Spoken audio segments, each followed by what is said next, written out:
Ladies and gentlemen, a very good morning. I, Avirup Shaha, first year postgraduate student at the Department of International Relations, Jadavpur University, cordially welcome you all to the second day of the two-day international virtual conference on Indian relations with Sri Lanka and Maldives, organized by Kolkata Society for Asian Studies in collaboration with Indian Council of World Affairs, New Delhi, and Indian Council of Social Science Research, Eastern Regional Center, Ministry of Education, Government of India. The day one of the conference ended on a very positive note.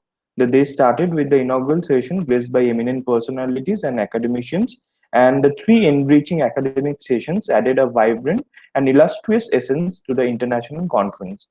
Now we are going to start the day two of the conference, and today we are going to have two academic sessions, one panel discussion, and lastly, the valedictory session. By seeking the blessings of God and our well wishers, we will be commencing the fourth academic session of the conference. It gives me immense pleasure to introduce the chair of the academic session. The theme for the session is sharing development, growth, and prosperity. The chairperson of the session is N. Satyamurthy. Mr. Murthy is a distinguished fellow and head of Observer Research Foundation's Chennai initiative. He has worked with several newspapers in India, both in English and local languages. He was the editorial advisor at a trilingual TV group in Sri Lanka and was based in Colombo from October 2005 to March 2006. Thank you, sir, for your gracious presence. I would like to introduce the paper presenters for this session. The first paper presenter is Swagata Sarkel, faculty at the Department of Political Science, St. Anandram Jaipuria College, Kolkata. The second is Joydeep Narzari, assistant professor at the Department of History, Bodoland University, Kokrajhar, Assam. And the third is Chiranjeev Shahu, assistant professor at Cotton University, Guwahati, Assam. I would pass the microphone to the chairperson, sir, for the further proceedings. Sir, over to you. Good morning, everybody, and welcome to the session. And sorry, I'm unable to be seen now because there is a power cut here, and I'm trying to preserve the battery strength of my laptop. Now, yesterday we had a very full, enriching session, as Anger told us, and today let us hope that we will do justice to yesterday's session also. Sharing growth and prosperity, development, growth and prosperity is the title of this session. Interestingly, as you know, India has got bilateral development and cooperation assistance, aid programs, etc. with both Maldives and Sri Lanka. But there is nothing trilateral about it. And there are a lot of things that could be done that way for a simple reason. Historically, given a size and sizes, rather size, physical size, population size, and the size of the economy, Maldives especially has been dependent on both Sri Lanka and India for a lot of support, development, not only in financial terms, even if they are to pay even daily requirements like items, medicines, stationery, everything had to go either from Sri Lanka or India. As it don't so happened, much of the Maldives and Sri Lanka have had a trade relationship, and thanks to that, a people-to-people contact for centuries before it started with India. However, in more recent years, that is, say, post-independence decades, India has been one of the mainstay economic supports for Maldives, not only at the governmental level, but also at the level of individual suppliers. As they used to say in Maldives, if the Tuticorin port in India shut down for a week, we will have to starve. And to be fair, a lot of such services, supplies, have shifted from Sri Lanka to India as far as Maldives is concerned. Likewise, even for Sri Lanka, a lot of supplies go from India, and a lot of supplies, even from Sri Lanka and Maldives, come here. For instance, slowly but surely, tuna fish is becoming uh, item, if not of daily usage, at least occasional usage in parts of Indian homes, in parts of India. That comes mainly from Maldives and to an extent from Sri Lanka. And in fact, about a decade back, there was even a discussion between government of Sri Lanka and government of India on India first selling electricity to Sri Lanka through underwater cables, and in turn, after about 2017, Sri Lanka was supposed to sell electricity to India through the same cable back from 2017 to a undetermined number of years. But that did not happen for a variety of reasons, the end of the war being only one. But the scope is still there. Likewise, India has been funding development in Sri Lanka and Maldives, as we all know, particularly those of you who have been reading about Indian development aid to these countries, particularly in the context of China coming, would have read enough and more about this. But this has been happening for long. And this development aid, growth assistance, and the politics surrounding that is not without problems for India and others also, those countries also. In Maldives, for instance, in recent years, recent weeks and recent months, there has been a lot of protest about multiple aid programs that India is funding there with the advent of return of democracy in the traditional sense of the term, and the election of President Soli to office in November 2018.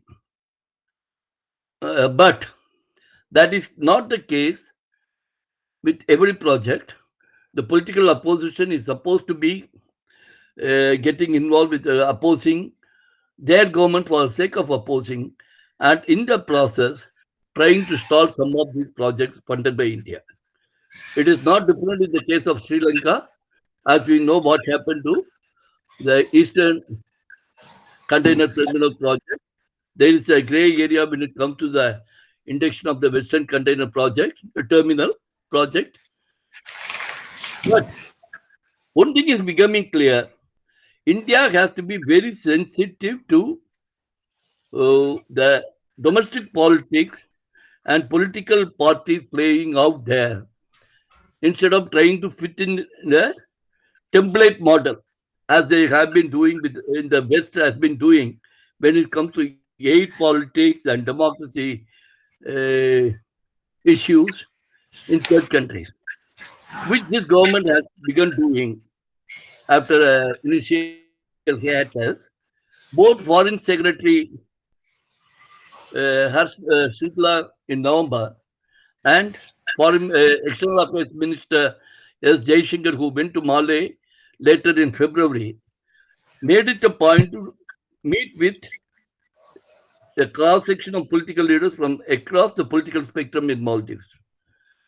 And Foreign Secretary EAM Jaishankar also did the same in the case of Sri Lanka during his Sri Lanka visit.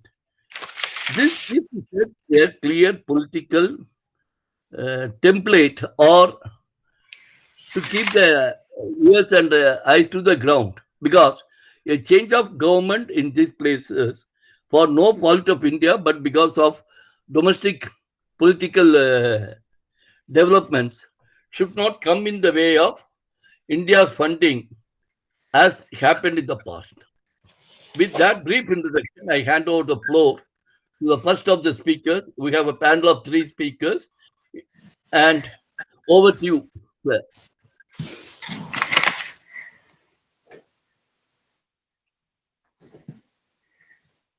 Hello. We will go by the order in the program leave.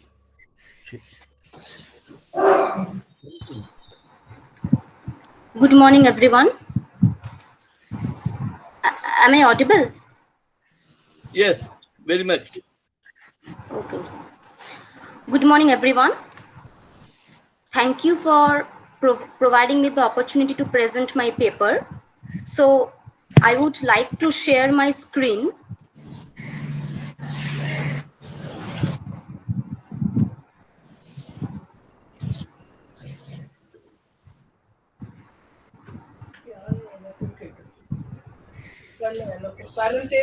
Can you all see my screen? No.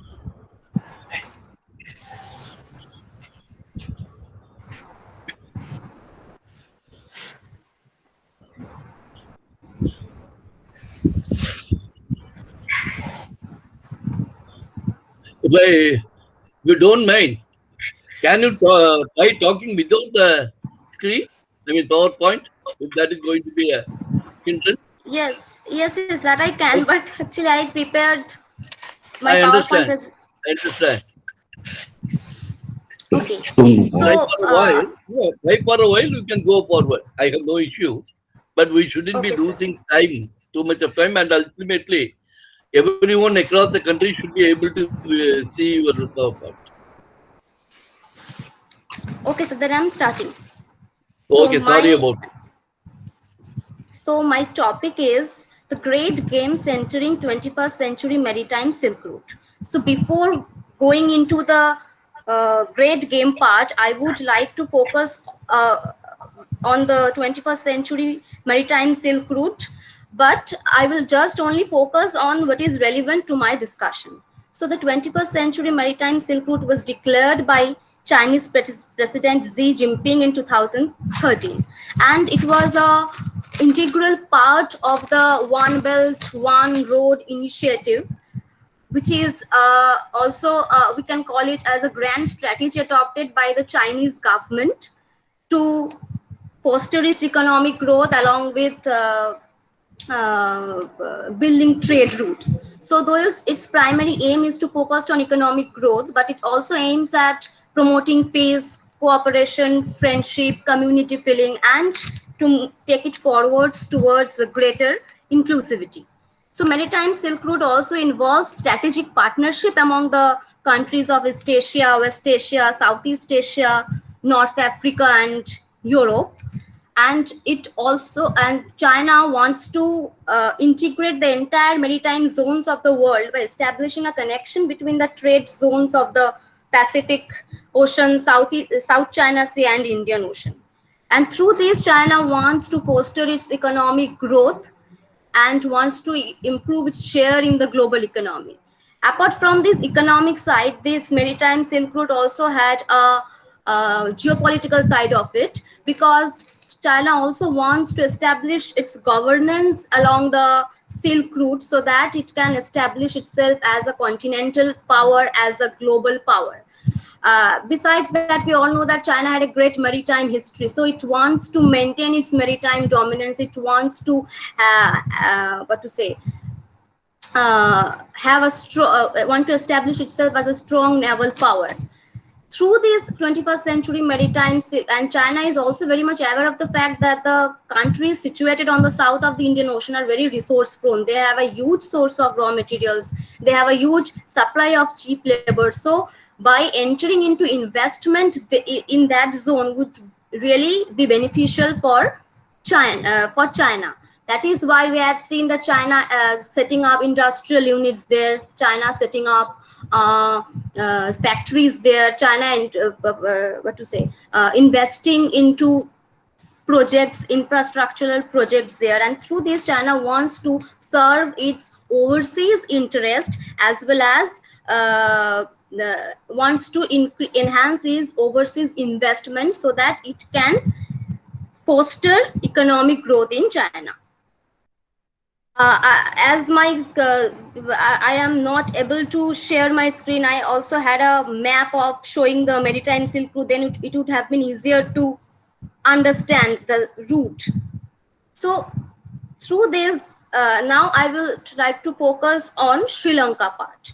So China considers Sri Lanka as one of the most important strategic partner in the construction of 21st century maritime Silk Route, mainly because of its geographical location at the heart of Indian Ocean region.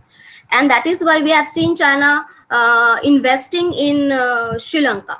So one of the most important investment which is mentionable is the investment of China in the port city complex. China invested about $1.4 billion in the development of port city complex, and Chinese company, China construction company, they invested in the project, and this port city complex, it's built on 233 hectares of reclaimed land, and it has office, hotels, apartment, shipping centers, which would draw about 20 billion dollar investment over 15 years. Okay, and thus by investing here, China wants to prove itself as an all-weather friend of Sri Lanka. Next area where China invested was the development of the Hambantota region. It was a dream project of the then President Mahinda Rajapaksa to develop these forested area, the forested land surrounding the port area into a enriched industrial center. So China Merchant Holding International Company, they took over about 80% share, because in this Hambantota region, this deep sea port, it failed to attract ships and cargo volumes. The Matata airport, they failed to attract passengers. So Sri Lanka entered into many investment areas where it was suffering loss. So that is why we have seen China Merchant Holding International Company, they took over 80% share in exchange of eating $1.1 billion of Sri Lanka's debt. And Sri Lanka also wanted to hand over this Matata airport region and Hambantota region, development of these two regions, under debt for equity swaps. But China wanted to conduct these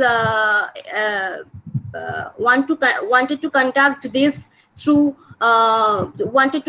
conduct these deals through commercial exchange rather than government to government dealing.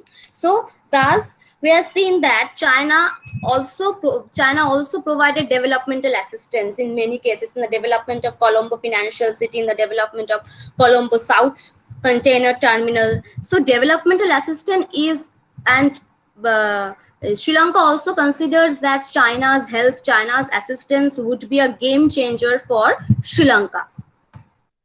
Then it made India wants to counterbalance this thing.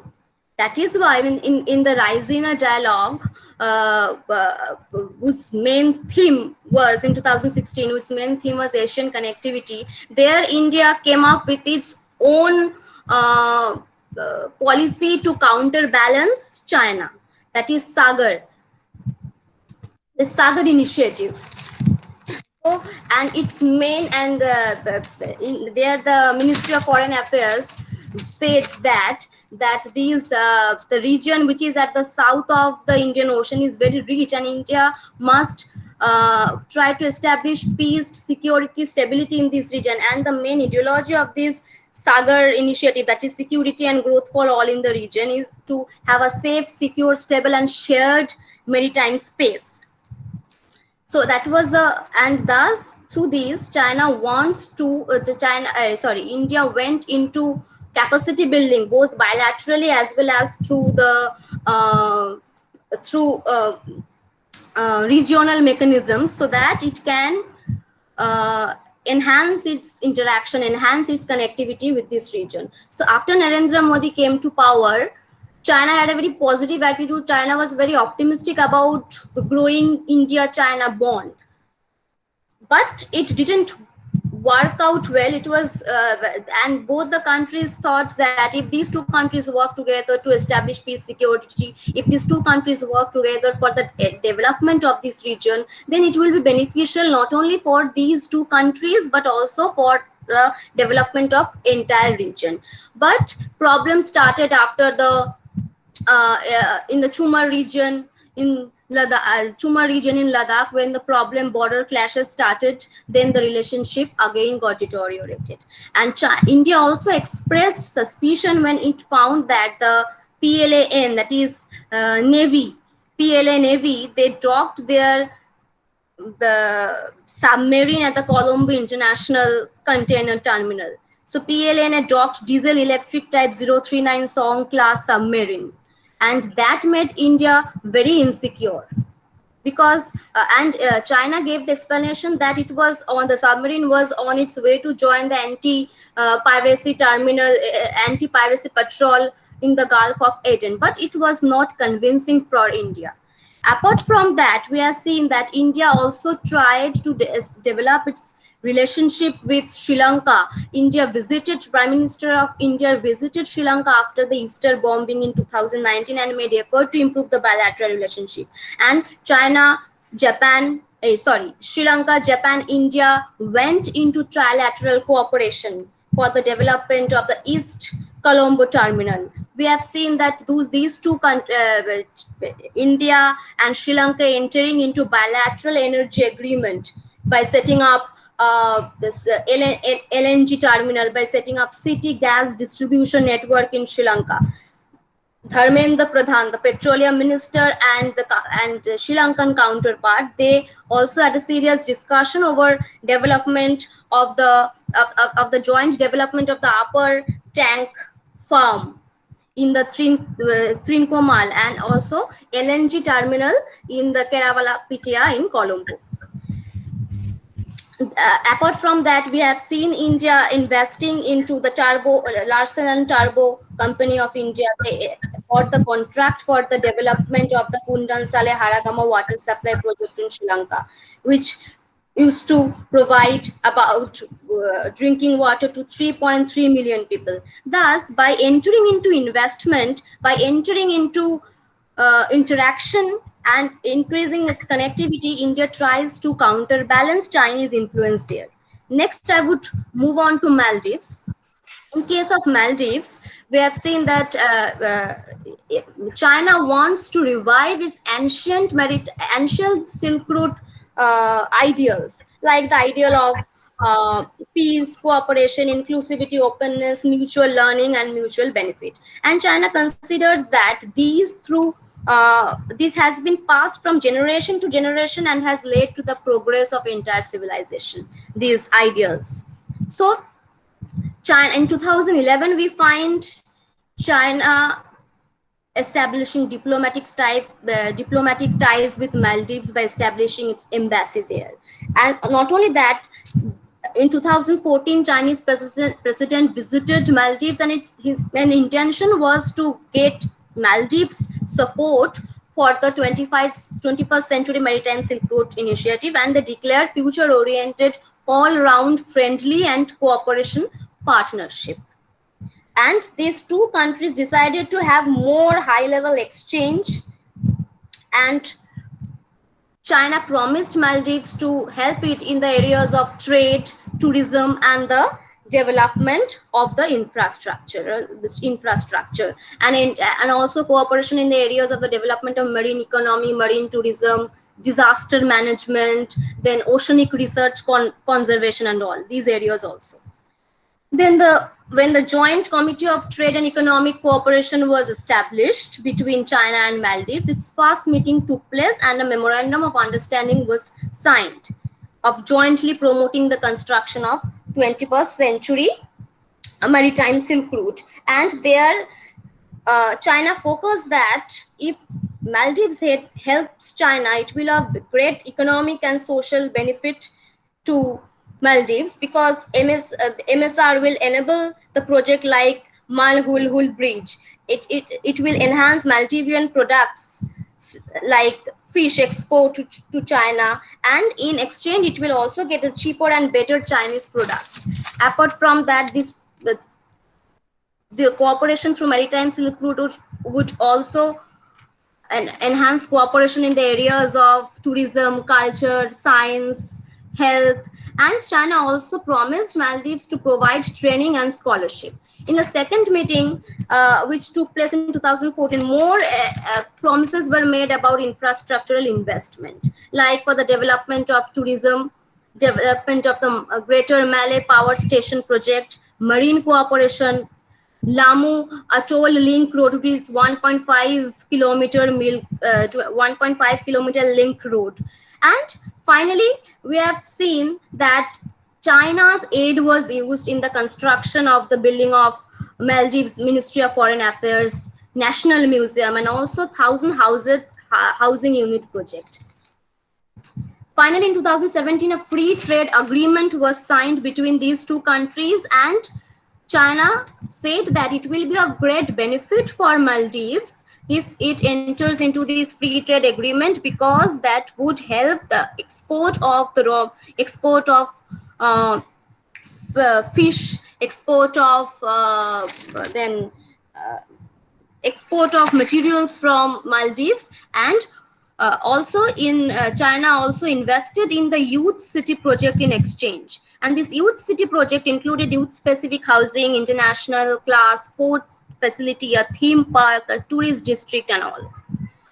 Three Chinese company were seen at expressed interest in the project, like Ibrahim Nasir International Airport, Hulukmal Phase 2 development, expansion of Malay Harbour, and the extension of the special economic zone. Thus, we found that by entering into different kind of investment, China wants to get linked, wants to enhance its interaction, and wants to get support of Maldives in the implementation of its 21st century maritime seafood. Excuse me, I'm Satyamurthy, the Yes, chair. sir. 3 more minutes. Okay, thank you, sir. I'll wrap it up. So, and India also tried to counterbalance that by sending tsunami relief. In spite of being country which is badly affected by tsunami, India sent its relief through, India used its navy, India used its coast guard to send relief. Besides that, in NSA level trilateral meeting between India, Sri Lanka, and Maldives, we have seen that India helped Maldives in the maritime domain, in the development of the maritime domain awareness. India also helped in the search and rescue assistance, provided training. MDA training was also provided by India, and India also helped in the development of extended economic zone. Thus, India also wants to counterbalance Maldives, and India said water aid to Maldives when the water treatment plant caught fire, and Indian Air Force was used to send water there. Apart from that, INS Vivek and INS Vivek was used. INS Vivek and INS Sukanya, they were pressed into action to purify the water through river osmosis project. And after this, in this COVID-19 pandemic, also India sent assistance there. India sent its financial assistance. Thus, we have seen India trying to counterbalance the enhancing Chinese influence. India trying to come up with different projects like Sagarmala project, Mosam, then Mission Sagar in 2020. Thus, through different initiatives, India wants to counterbalance the enhancing influence of China in this region. Thank you, sir. Thank you. Thank you for keeping the time too. And the next speaker, please. Yes, sir. I'm here, sir. And you have 15 minutes. Thank you, sir. Good morning. Thank you. Thank you, Kolkata Society, for service for giving me this opportunity. Respected sir, Chairperson N. Satyan Murthy Sarji, and speakers and participants. I am Joydeep Nazari, thesis history in Bodoland University. My topic is contested relations, India, Maldives, a study on trade and security. Hello, sir. Sir? Yes? Yeah, okay, sir. Yeah. Here, We are able to hear you. yes, sir. Yeah, I want to give a brief introduction regarding India and Maldives. So the relation of a country is determined by a number of domestic as well as historical factors. In the context of India, such factors determine objective and principles to set its external relation. The Cold War, bipolarization, formation of military alliances, ideological struggles, non-alignment, arms race, and the evils of imperialism, colonialism, promotion of international peace, pansarcil, faith in coexistence, racialism, and others are the basic principles that India has adopted. In the recent, India gives stress to terrorism and environmental issues to the world and has spoken against terrorism and environmental degradation. India had a major role in Indian Ocean region until the mid of 20th century, uh, uh, while it was under the British colonial rule. Both India and Maldives were under British domain. India attained independence by 15 August 1947 and the Maldives in 1965. The relations between India and Maldives turned one of the most important towards the development of trade and security in Indian Ocean for all. Sri Lankans, Arabs, Europeans traveling through the trade routes of the Indian Ocean started settling in the Maldives. In the early part, it was proximity of Indian culture that penetrated into the soil of the Maldives. However, the rise of Middle East merchants and the ideas and institutions from it had greatly influenced the cultures and traditions that prevail in the Maldives. At a certain period of time, the Islam had deeply penetrated in all over the South Asian countries. The people of Maldives converted into Islam by 1553 AD. In this juncture, the Maldives developed their own language, cultural identity on the basis of Islam. The growth of populations are very rapid in both countries. The current population of Maldives is 5,47,466 as of Friday, March 26, 2001, based on Worldometer elaboration of the latest United Nations data. On the other hand, the current population of India is 138 crore 99 lakh 1,307 as of Friday, March 26, 2021, based on Worldometer elaboration of the latest United Nations data. The Maldives is one of the smallest country of the world with small number of population as indicated by the United Nations data. Its population in the prevailing international powers its position in the prevailing international powers is termed as micro or mini power. It has limited resources, hardship, geographical configuration, and dependent towards other big countries. It is the opportunity to India that Maldives gained independence in 1965 and formed a democratic form of government, and India being the champion of the democracy to be called as it by the Western countries in South Asia has the utmost challenges in bringing the Maldives in her vicinity. Now the relations and development between India and Maldives. In this context, it is the contested in bringing the relationship between India and Maldives. The relationship between India and Maldives seems bargaining with each other. It is always ups and downs. This is because of the political parties that Maldives has. The India Out campaign by the opposition political parties PPM, PNP, PPM, Progressive Party of Maldives, which was formed in 17 October 17 October 2011, and PNP, that is People's National Congress, 31st January 2019, was one which deteriorated the bilateral relations which had developed from 1965 to 2013 under Muhammad Ibrahim Yamin's government.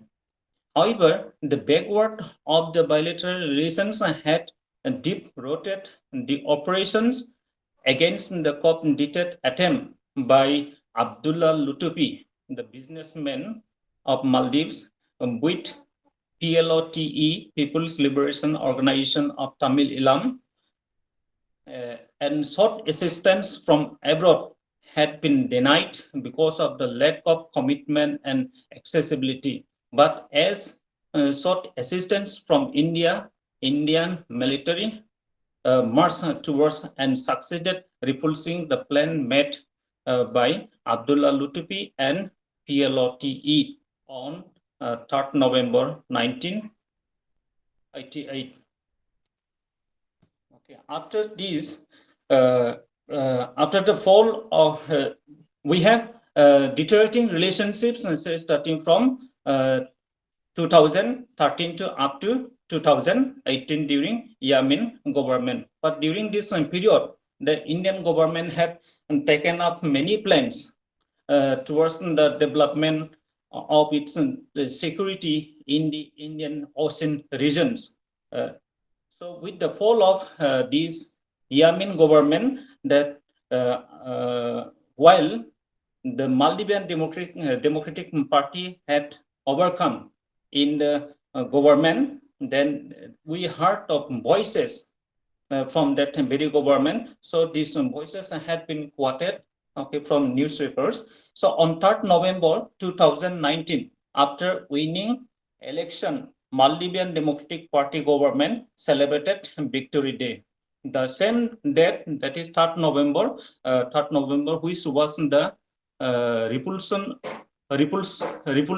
of COP data planned by Abdullah Lutupi and PLOTE. On 1st March 2021, the Maldivian Democratic Party strongly condemns the military and police crackdown of peaceful protesters in Myanmar, and especially denounces the use of violence, which indicates that Maldives is solely believer in democracy, and it is good sign for India also being a democratic country. An open letter by MDP President Muhammad Solih, this is collected from the archive of Maldives government, 12 July 2020, gives a vivid description regarding early governments lenient to other Western countries and debt to them. In which government India had bad relationships in between with Maldives.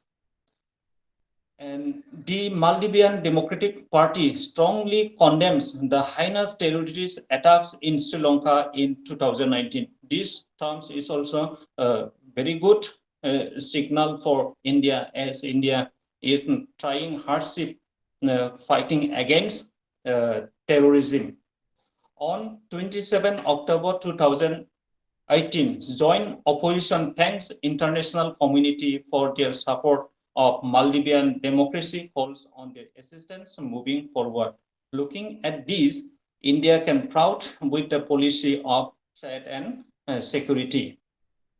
So now, trade.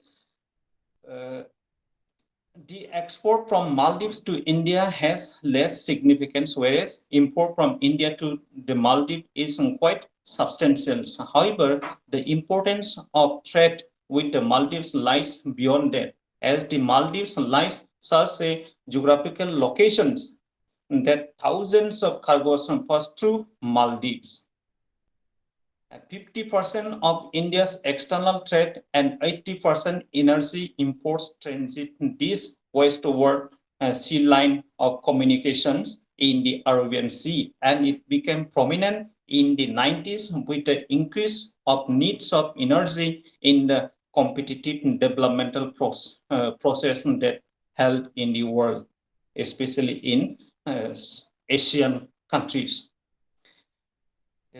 In 1976, for this, India and Maldives settled maritime border. It determines the sea boundary between the two countries. India, Maldives signed comprehensive trade agreement in 1981. In 1985, India included Maldives as the member of the SAARC, which talks on regional cooperation of trade and commerce and beyond that. In 1987, again, a trade agreement had been signed in between India and Maldives. So this had happened, okay, just before the Yamin government, who had started ruling from 2013 to 2018. So for this, okay, after this, we see the security concerns by the Indian government. And so all the measures tried to pass through the Maldives, being adjacent to India, it is the most important to increase the military assistance or equipments infrastructure in the Maldives. However, it is the most challenging for India to counter the appearance of China in Maldives with the acquirement of island in lease. The Chinese company backs Maldivian island on 50 years lease. This had been collected from Maldivian government archive. The Hindu Excuse me, Professor Joydeep. Three Yes, more sir. minutes. Three Okay, more sir. minutes. Okay, sir. Okay. So the Hindu states that Maldives has leased an island close to Mali airport to a Chinese company, a development that could have adverse strategic implication for India in its backward. Quoted from Hindu again, news that China has been eyeing opportunities to help infrastructure in Maldives to expand its footprints in the Indian Ocean regions as part of its One Belt, One Road connectivity initiatives. It is keen to opening its purse strings to build a network portion that string pearls. So present scenario, okay, which had been securing by Indian government. So many policies have been taken up and during Yamin government, but that could not have reason because of the bad relationship in between the two government. And another side, it is said that Yamin government had pro policy towards China. So India government had taken up policies like 2015, that is a maritime strategy of Indian Navy. In 2015, that's also July, that is Sagarmala project to reach in the Indian Ocean region. And again, we have this one, blue economic policy that had been also taken up. And with this now India government as the present government, that is the MDP government as a pro to Indian government can access the very policies which have been taken up and can reach to them. And accordingly, the very policy of China, that is the triangle in between Bangladesh, Maldives, and Sri Lanka, this triangle arrangement could be dismantled. So seeing this, I would like to give conclusion in this way. It is the option that drifting of trade route may be seen in the passage of historical periods. In the ancient period, all the internal and external trade of the eastern India and beyond that moved through the Ganges River. However, its importance has fallen down with the discovery of new land route through Himalayan mountains. But the knowledge of monsoon air gave this opportunity to the rulers of India in the Bay of Bengal. The Bay of Bengal has good connectivity with Indian Ocean and Indian Ocean with the Arabian Sea. If the India can maintain deep accessibility in this Indian Ocean region, then the trade benefit as well as security will prevail. The presence of China in Maldives seems to be threat to India, but this can be removed with the advancement of technology like Make in India policy, which should be very rapid response. In this context, the relationship with Maldives and others are important for India, and peaceful coexistence will remain between India and the Maldives. Thank you, sir. Thank you, Joydeep, also for keeping the time. But I want to make a couple of points here. One, you mentioned in the passing that Maldives, like India, was a colonial country of the Britain. Yes, sir. No, Maldives was only a protectorate. If you come across any Maldivian, don't ever say that Maldives was a colony. They will simply kill you, right? Yeah. They are very clear that Maldives is the only But country in But the this in South India, other than Nepal and Bhutan, which were monarchies, to be independent, unlike Sri Lanka, India, etc., etc. Right? They were only a protectorate from the Second World War on, and in 1965 they got independent. Two, there is also some jumbling when you made the presentation on the first democratic government in Maldives. The world recognizes only the 2008 Maldivian Democratic Party government of President Nasheed as the first multi-party democracy government in that country, right? And you also brought in the Yamin government, the head of the MDK government of the incumbent president, Soli. Before I pass on the mic to the next speaker, just Swagata, if you are there, just one more. Yes, sir. Yeah, sorry. I couldn't make it because of some technical trouble at my end at that time. You also gave the impression that Kambandota, rather China Sri Lanka trade relations are new. No, both in terms of religion, culture, and trade, it goes back to centuries. It may not be it is not as old as that with India, but still about 15, 20 centuries. Sorry, 15, 16 centuries. So please look up.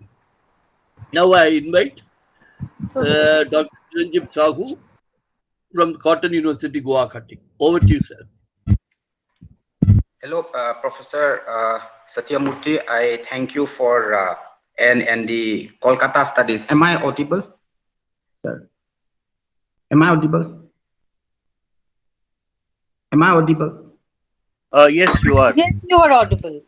So I thank you all and Kolkata Studies for Society for Asian Studies for giving me this opportunity to present this paper. This paper actually looks into, tries to shift away from a state-centric approach to climate change and goes into a human-centric approach, that is approach at grassroots level, at individual level, and where the state is not the chief security reference. So here I would like to define a paradigm, which is by Thomas Kuhn. I have borrowed it from Thomas Kuhn, where he says that a paradigm is an accepted model or a pattern.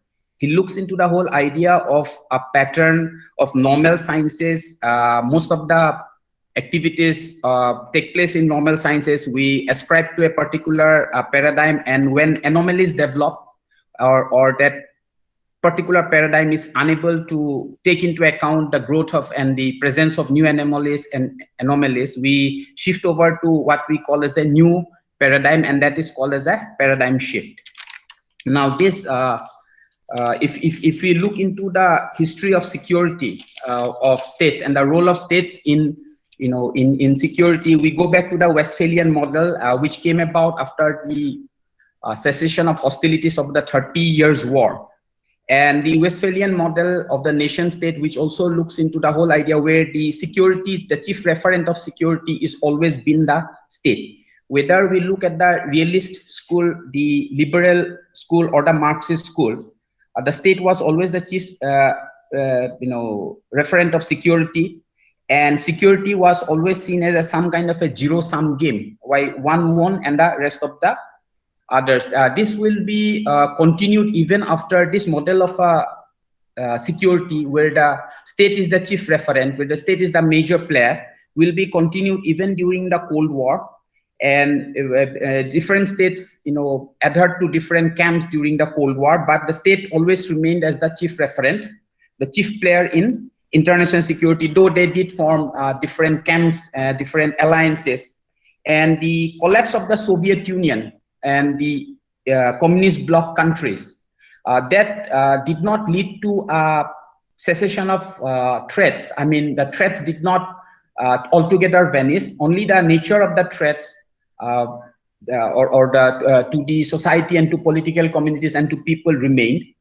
And these threats only changed their nature and their intensity. And this is also the period when we find non-state actors and other objectives coming up, or other threats coming into the discussion of domain. Now, there is an idea that these threats already had been present before, like during the pre-Cold War period, and even before that, threats like climate change, threats to environment, threats to food security. But it is only after the collapse of the Soviet Union and the rise of a unipolar world, which again was going to be challenged later on, that these threats now acquired more and more predominance into the. And now this debate will be continued in 1994 when we look into human security. One of the chief paper in which we captures our imagination or our ideas are the 1994 UNDP report,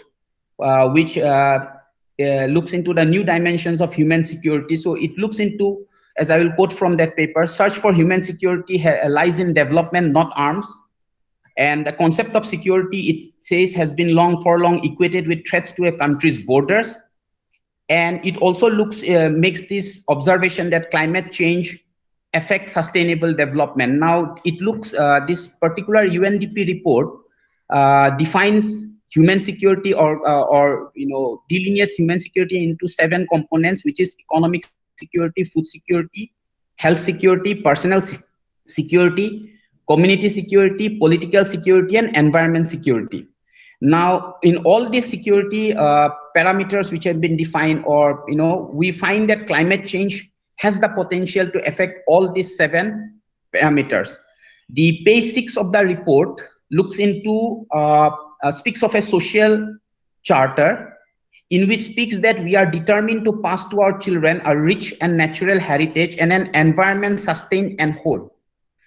From this point onwards, we find that human security will slowly acquire a predominant position, especially in the domain of international relations, and this will be further deepened by the 2003 report, Human Security Now. 2 individuals I would like to name who would play an important role. This is Sadaka Ogata and Professor Amartya Sen. And where they find out in this report, which was published in 2003, it looks at it gives a great number of examples where it looks into threats to livelihoods due to climate change. And now this threats to livelihood due to climate change arises from a number of factors. For example, low intensity conflicts, the paper notes, have increased further. And though big wars have become to some extent has become a thing of the past, but it says that low intensity conflicts, now these low intensity conflicts could arise not just from the proliferation of small arms, but also due to resource crunch, that is shortage of food and other materials. And it also leads to displacement of people in search of water, food, and other basic necessities. The paper also looks into the rise in global temperature, and for example, it says that pests, some of these pests which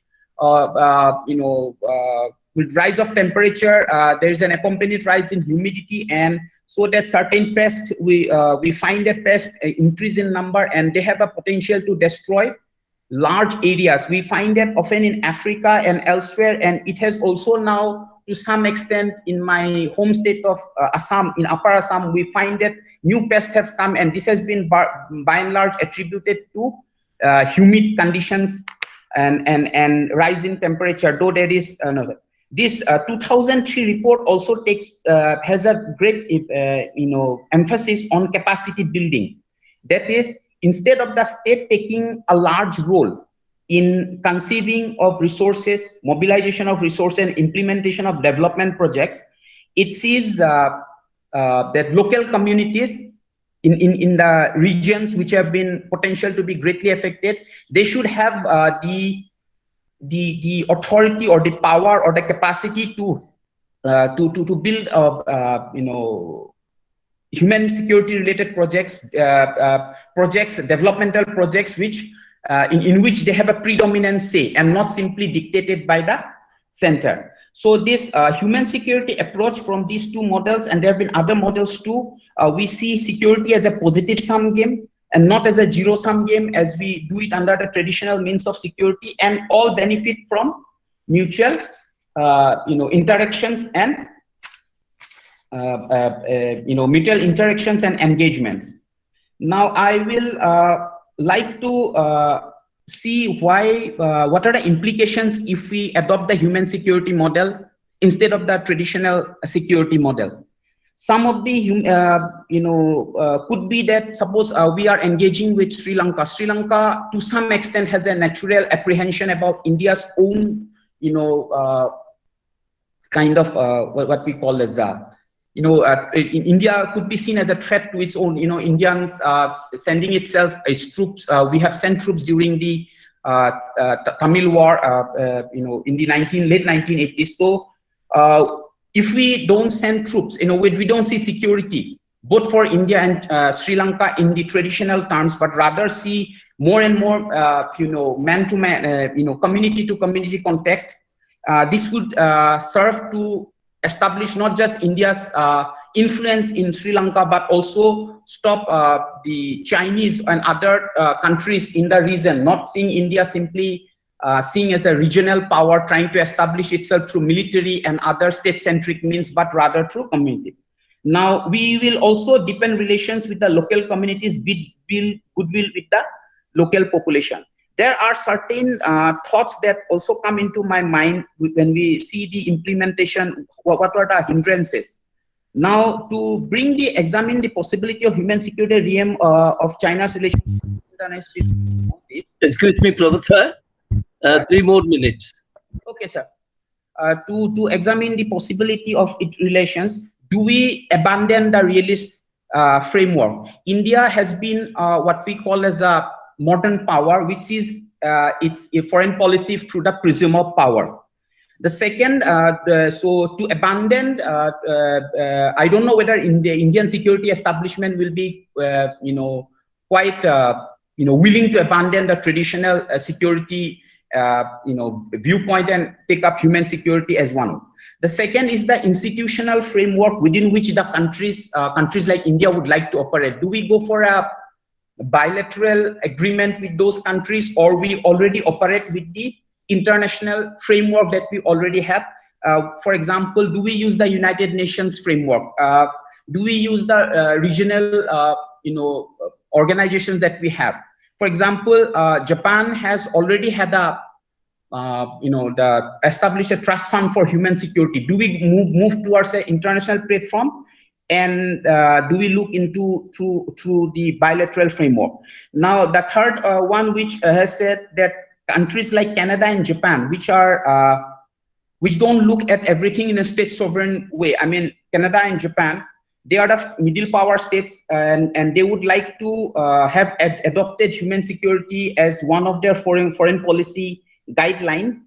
And do India also will adopt it? The third one is reduction in military spending. The 1994 report always speaks about reduction in military spending, which will be good for India as well as countries in the region. But we also have a threat of China and other countries in the region. So we do not, I simply do not know whether, or I'm not been able to assert whether China in India will actually go about and adopt this new foreign policy. Thank you.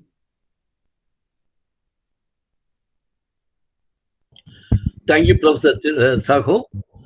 Only thing is, I have a small reservation about your piece. You spoke about human security and climate change. The world over, whenever it is mentioned in the context of South Asia, Maldives is never missed out.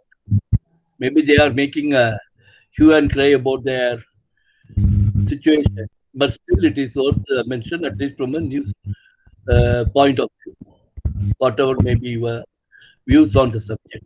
But unfortunately, possibly you didn't have the time to cover the Maldives angle when you were talking about Upper Assam and Africa.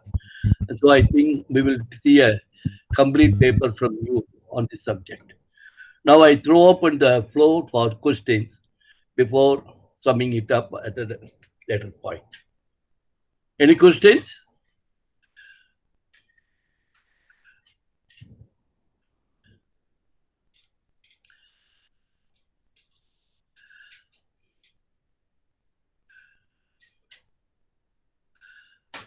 Anybody?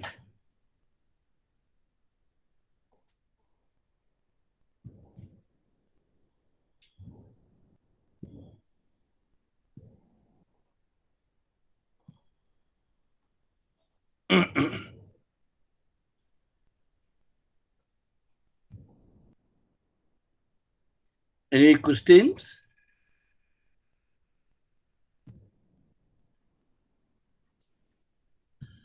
My organizer, can I move on to my conclusion?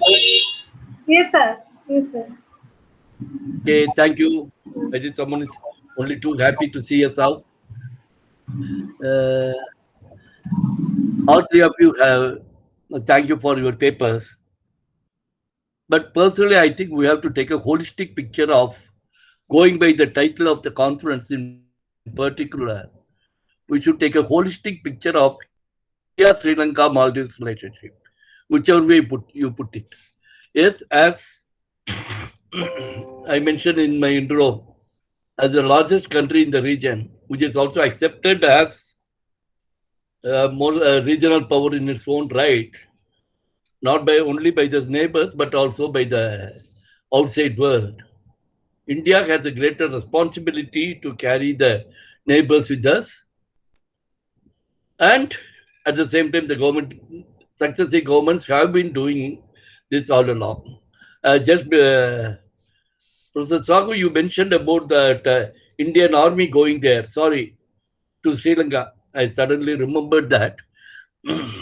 For the Tamil War, it is not the Tamil War, it was a LTT war. The war was between Sri Lankan army and LTT. And India sent the Indian, please remember, it is not the Indian army, it was specifically titled, called Indian Peacekeeping Force, IPKF. And it was sent on the specific written request of the Sri Lankan president of the day. India did not march there, and even when they were weak, you could not have expected the Sri Lankan army to permit us to land without shedding their blood or some blood somewhere. Right? So there is a lot of misconception in all three countries about one another. It is not only in Maldives and Sri Lanka and India where there are historic relationship, historic animosities also. Interestingly, if you notice, India, Buddhism went to Sri Lanka from Eastern India. And the Maldivian history tells us that possibly people from the Saraswat Valley civilization on Western India were the early settlers in Maldives. And of course, we know southern Tamil Nadu is linked to Sri Lanka emotionally, physically, politically, culturally, religiously, and in every which linguistically, literature-wise, every which way. So there is a dynamics working here. In fact, those of you who do not know, when Rajaraja Chola, the South Indian king, went to send his troops to Sri Lanka, and they also created an outpost in Maldives. That is about 1,000 years back. That is as far as army or people-to-people contact is concerned. But when it comes to growth, development, and shared prosperity, there's a lot and scope for it. But as I mentioned again, we have confined it to bilateral equations. Maybe now the three governments should sit down and identify areas where it can be a trilateral relationship. Why I'm saying this is, already we have a trilateral security arrangement. Originally, India and Maldives had what is called the Dosti Coast Guard exercises from 1989 onwards. 1987, there was a failed coup attempt in Maldives when President Gayoom was in office. Then India rushed Indian Air Force. They ended the stalemate there, and President Gayoom came back to power to rule for another 20 years. So then about 2011 or so, immediately after the end of the war in Sri Lanka, the two nations invited Sri Lanka to be on board to form a trilateral security arrangement of some kind. That slowed down with the change of government in Maldives when Abdullah Yamin was president of Maldives from 2013 to 2018. But now it has been revived. Not only that, when the Indian NSA went for a trilateral NSA meeting in Colombo, that is Sri Lankan capital, the three NSAs decided to elevate the status of their maritime security arrangement into a maritime and security arrangement. And Colombo has been identified as the secretariat of this arrangement. This is as far as security goes. And I understand there has been some kind of an internal working arrangement that is slowly but surely taking shape. That kind of arrangement for sharing developmental arrangements, sharing trade, sharing prosperity, and creating some kind of a institutional mechanism for doing that. Because let us accept there is an uneven economy there. India is at the topmost. Even if you take a small state in India, Maldives will be still far lower in terms of economic indicators. Sri Lanka may be bigger than Maldives, but nowhere near India. So, India will have to do more and do early on to reach there for a shared prosperity. And already the government of India, I understand, is beginning to think on those terms. And we may have a better idea of what is in store for us, maybe by the next time we meet in a seminar like this. Thank you, my panelists. Thank you, the organizers. Thank you, sir. Thank you, sir. Thank you. Thank you, sir. Thank you.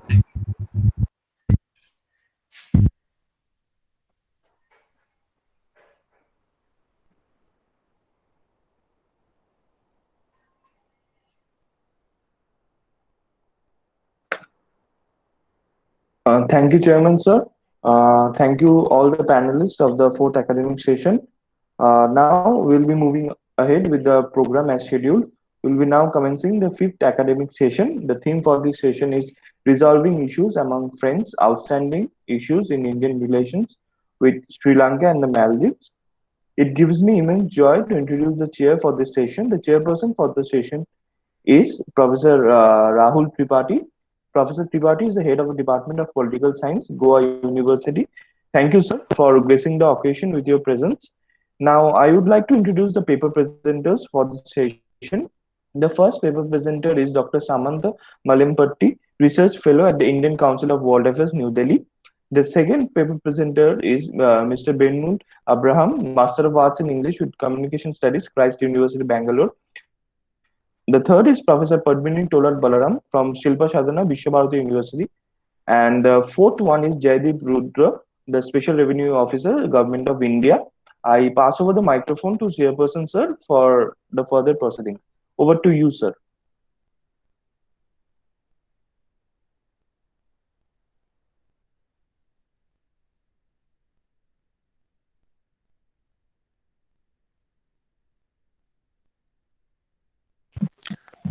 Thank you very much. I hope I'm audible.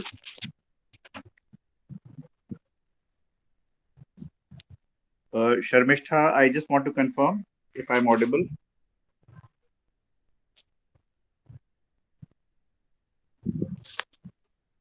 Yes, sir, you're audible. All right, all right.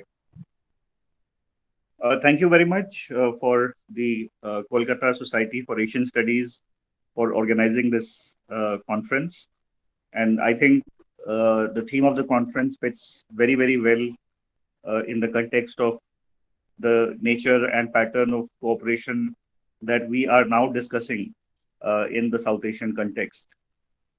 As all the learned paper presenters and participants are aware, that the whole idea of regional cooperation, which would talk about South Asia as a region, and SAARC becoming the fulcrum of that idea of regional cooperation, somehow has not been very effective. And therefore, time and again, there has been this emphasis that one should look at the issues pertaining to sub-regional cooperation. Not to say that sub-regional cooperation will replace regional cooperation, but certainly one could see sub-regional dimension as a building block to the larger cooperation parameters in South Asia. Also, when we talk about the sub-region on the south, India, Maldives, Sri Lanka, it also fits in very well with the emerging geopolitical dynamics which are there in the region.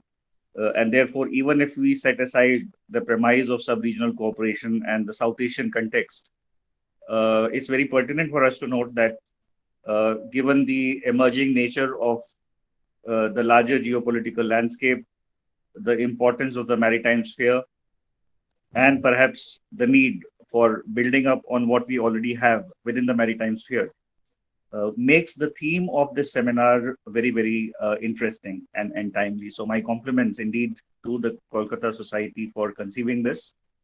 And in that direction, when I see the present session, resolving issues among the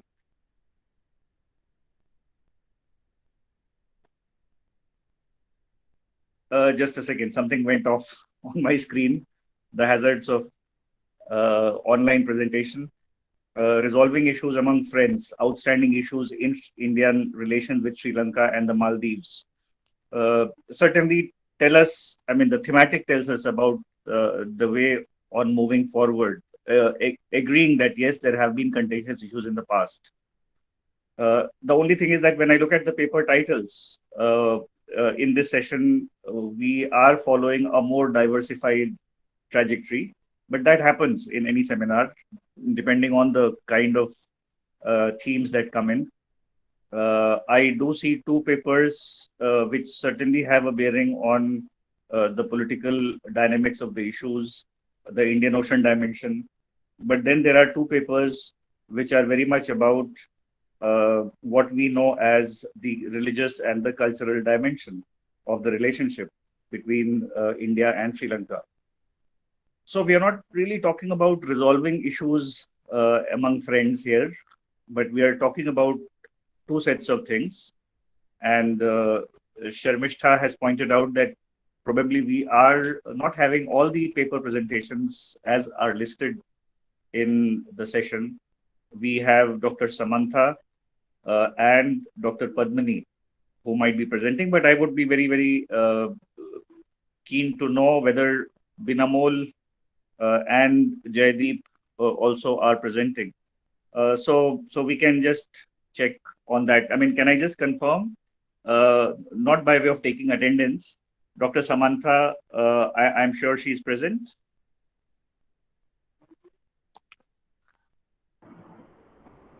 Yes, I do see Dr. Samantha's name. I also definitely see Professor Padmini. I'm there. Joydeep Rudra. I do see Joydeep Narzare. So, I mean, is it the same Joydeep or? Joydeep Narzari already presented, sir.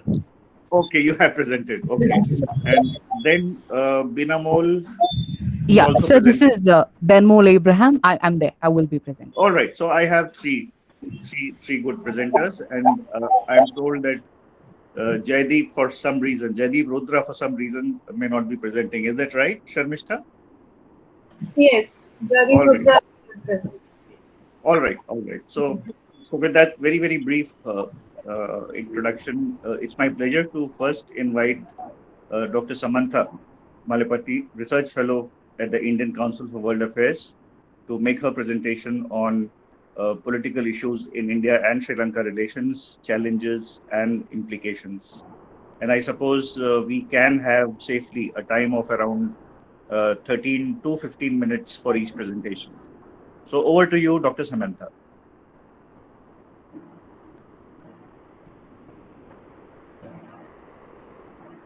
And can I request Professor Padmini to mute her mic as Yeah, sure. Samantha speaks?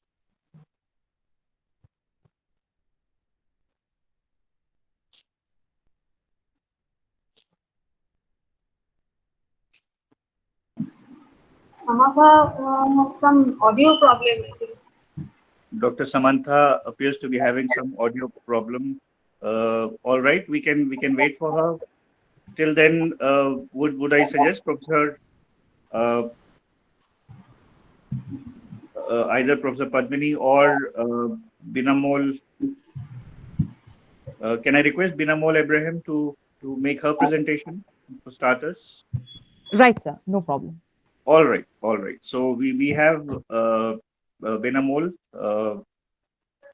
from Christ College, Department of English and Communication Studies, to make her presentation on Tide to the Ocean. Over to you, Binamol. Thank you, sir. A very good morning, one and all.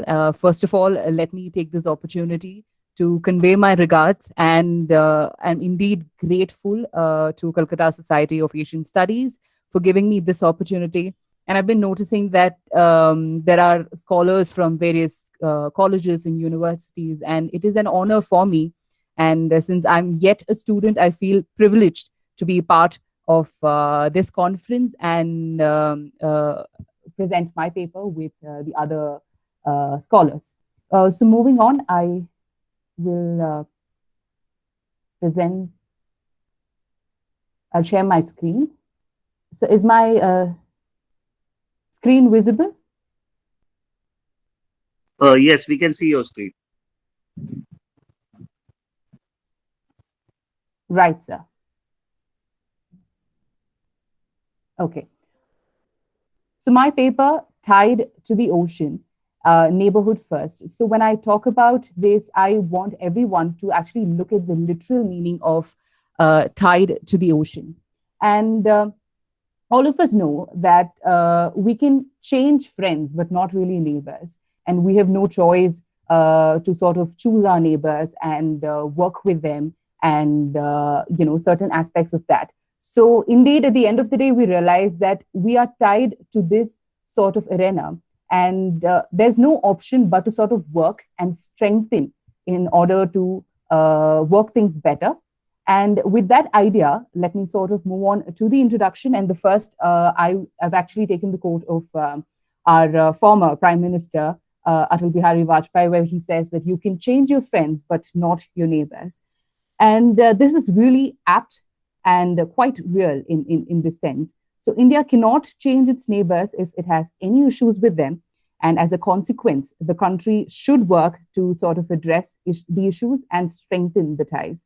And this is the essence of the India's government's neighborhood first policy to emerge as sort of world leader, but sort of starting off as a regional leader and helping the neighboring countries, and is working towards a policy which aims to integrate the nation. And India is where people believe in cooperation and maintain healthy relationship with its neighbor.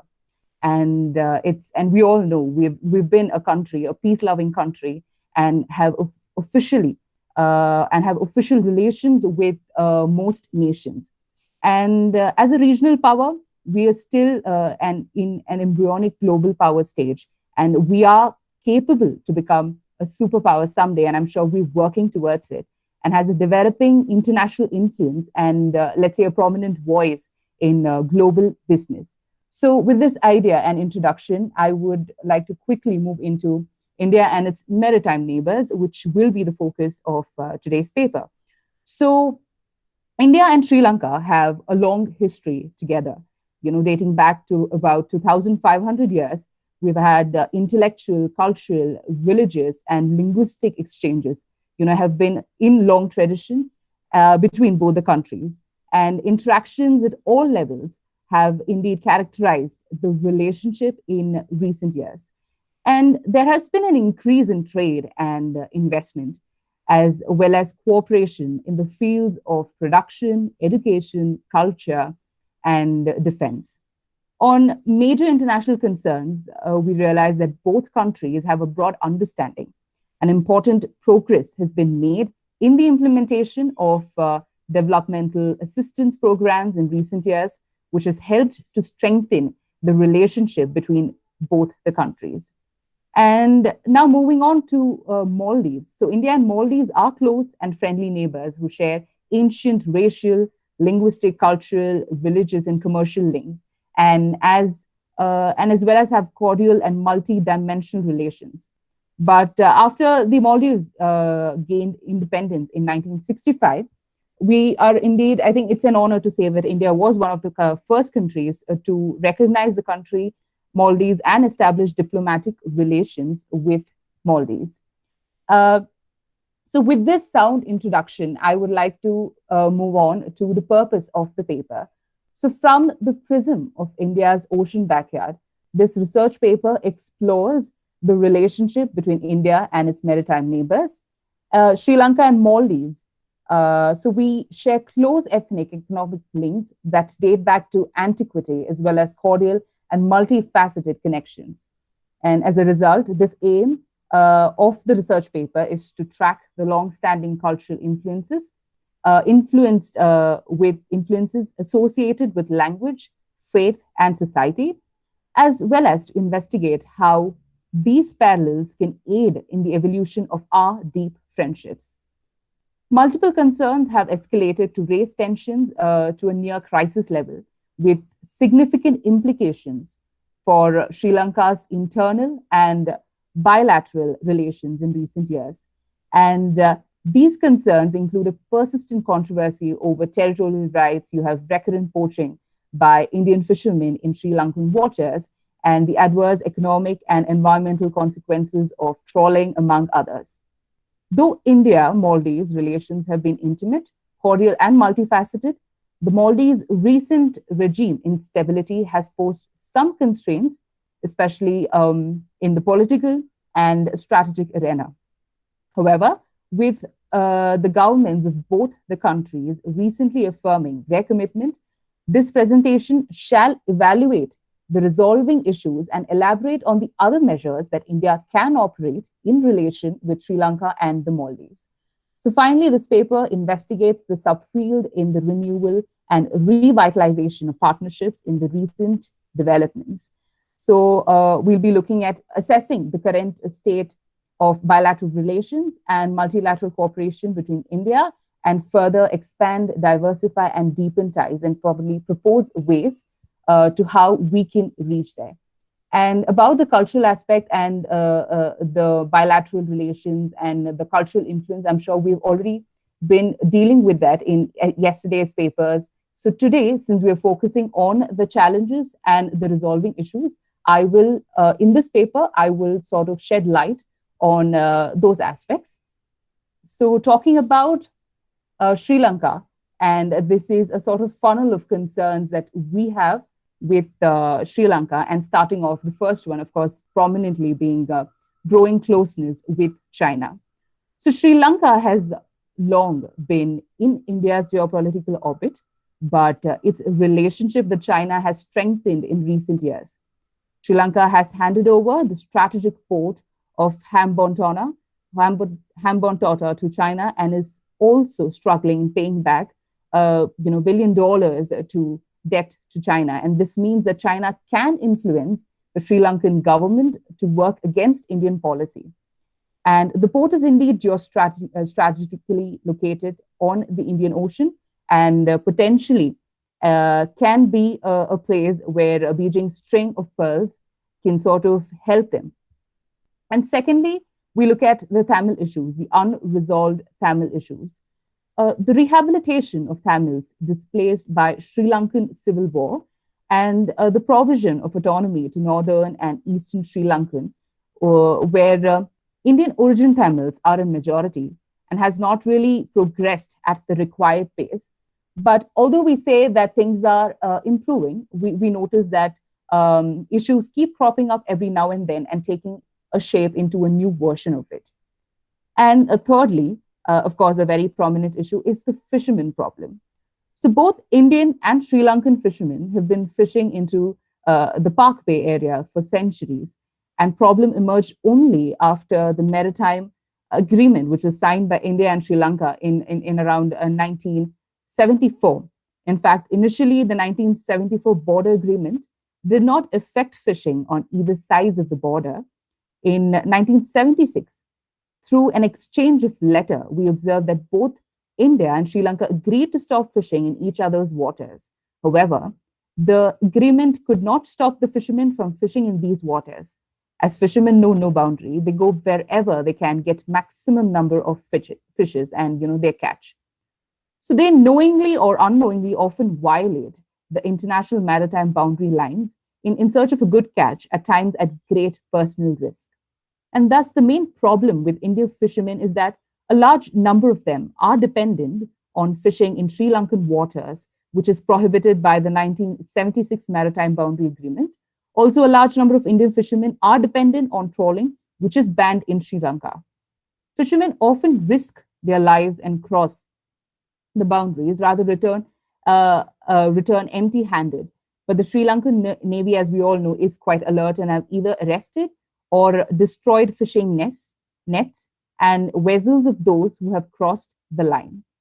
Moving on to the territorial problems. So as in the past, we see that fishermen from Rameshwaram and nearby coasts continue to sail towards the Katavu coast, a region famous for rich maritime resources in Sri Lanka. Plenty of catch in this oceanic region has triggered a proliferation of fishing trawlers in Tamil Nadu coast in the past 3 decades. And there were many favorable reasons too for Indian fishermen, as their access to Sri Lankan waters was easier at the time of Sri Lankan civil war. And moving on to the commercial relations, we see there is an asymmetry in relationship. So asymmetry in terms of geographic size, of course, then population, military, economic power, on the other hand, social indicators and geographical locations. And second, under the subfield, under the commercial aspect, we see trade balance in favor of India. Exports from India to Sri Lanka in 2018 were around $4.16 billion, while exports from Sri Lanka to India was $767 million.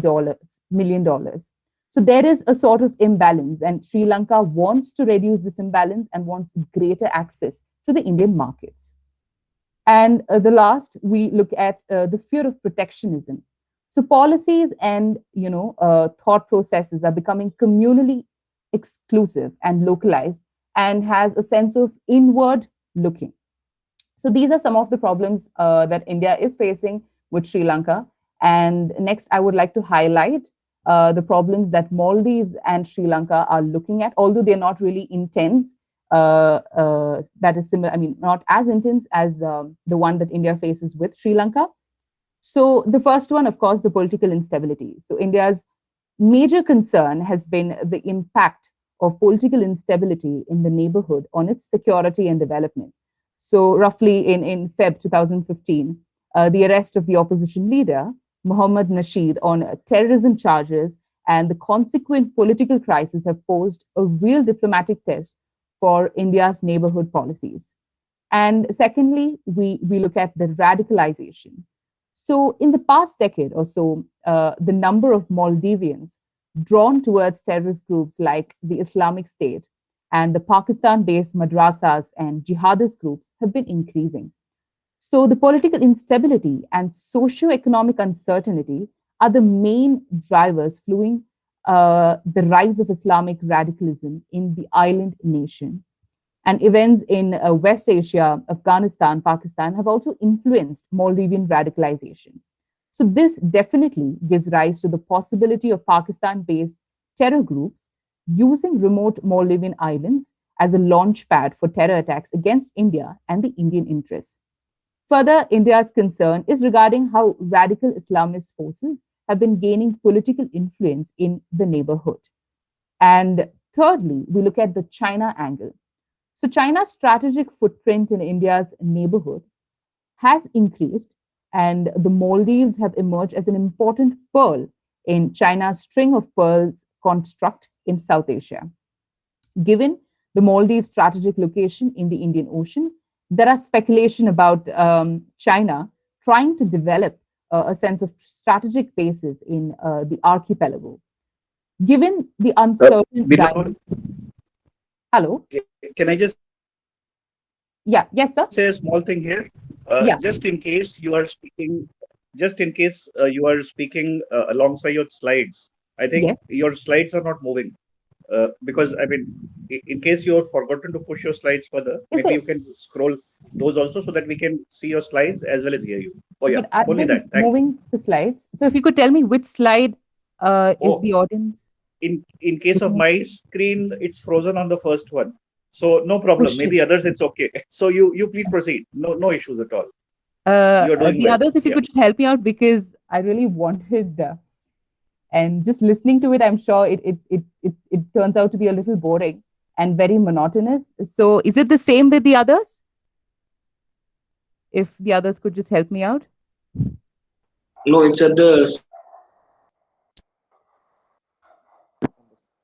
Sorry, Mr. Avirup, I don't think you were audible. Yeah, the sixth number. We are at the sixth slide. I can see Yes, the sixth slide. Molly's funnel of concerns, right? All right. Yeah. Yeah, Thank you, yes, thank you. yes. Then absolutely no problem. Please go ahead. Then Right. maybe it's an issue with my phone. Go ahead. Thank you. sir. Sorry Yeah, for thank the interruption. No problem. Yeah. So we were looking at the China angle and how we realize Maldives can be a strategic location of the string of pearls idea of China. So given the uncertain dynamics of Sino-Indian relation, China's potential strategic presence in Maldives remains a concern, of course.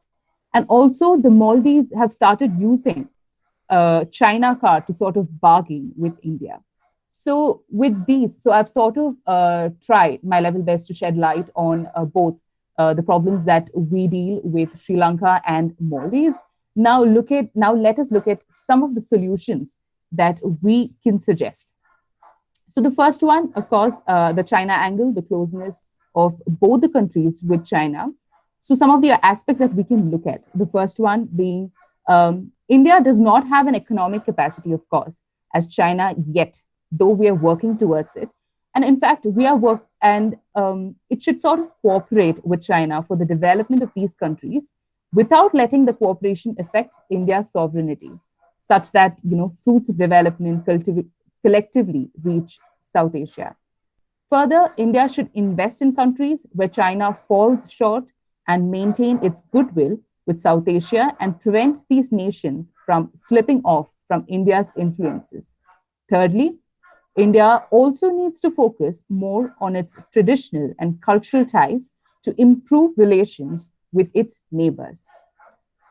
Secondly, moving on to the fishing aspect, we know that Sri Lanka, quite recently, Sri Lanka appointed a committee to look for permanent solution on fishermen issue.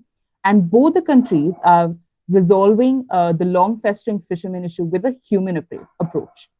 And something we can look at first, of course, is the leasing aspect of it. So two courses of action exist. One, if we could get back the island of Kachatevu on lease in perpetuity, or permit licensed Indian fishermen to fish without a designated area of Sri Lankan waters, and sort of vice versa. So this becomes a win-win situation for both the countries. And secondly, we can look at the licensing aspect. That is, the second course of action would sort of persuade Colombo to permit licensed Indian fishermen to fish in Sri Lankan waters for 5 nautical miles.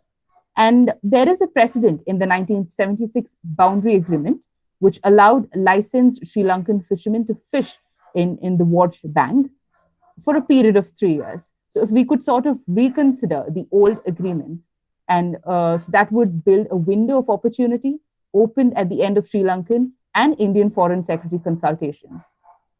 So where we can agree, where both the countries can agree to consider proposals for licensing and fishing. So we can sort of revisit these old agreements and look at it seriously and sort of implement and the execution part of it. And another aspect that we can look at is sort of bringing the fishermen themselves and looping in them and their ideas and what they really want. So though the idea of meetings among fishermen was sort of conceptualized way back in, I think, about 2003, it was not pursued seriously. And arranging frequent meetings between fishing communities of both countries could be systematically approached and sort of developed a friendly atmosphere mid-seas during fishing. Moving on, if we could start off with a ferry service between India and Sri Lanka, we can improve people-to-people linkages, and mutual recognition of each other's concerns and interests can improve the relationship between both the countries. And next, if we could sort of improve the media personnel, where they can be invited to witness both practical issues confronted by the fishermen in each countries. So this would make a qualitative difference in the reporting aspect, and we could understand what is the ground reality. Next, action should be taken immediately to end the use of mechanized trawlers. We know that how harmful it is for the ecosystem, and immediately, and the government should implement a sort of buyback arrangement as soon as possible. And through incentives and persuasion, fishermen from Parkway could be encouraged to sort of switch to a deep sea fishing in the Indian exclusive economic zone and in international waters. Next, if we could diversify the livelihood of the fishermen and look at other aspects where people can rely on other occupations for their livelihood. And finally, improving the fishing industry by itself, like there's a huge untapped potential for, let's say, processed foods, which will not only boost infrastructure in the sector, but also reduce the wastages. So these are a few aspects that we can actually look at the fishing problem. And moving on to the commercial interests. So the urgent need of the hour is sort of address the connectivity issues via strengthening ports. So it was also revealed that India holds huge potential in Sri Lankan market for its exports. However, the reverse is quite bleak. And Sri Lankan's export doesn't hold much ground in Indian market due to the significant mismatch in the demand and supply from India, and witnessed a decline in trend quite recently.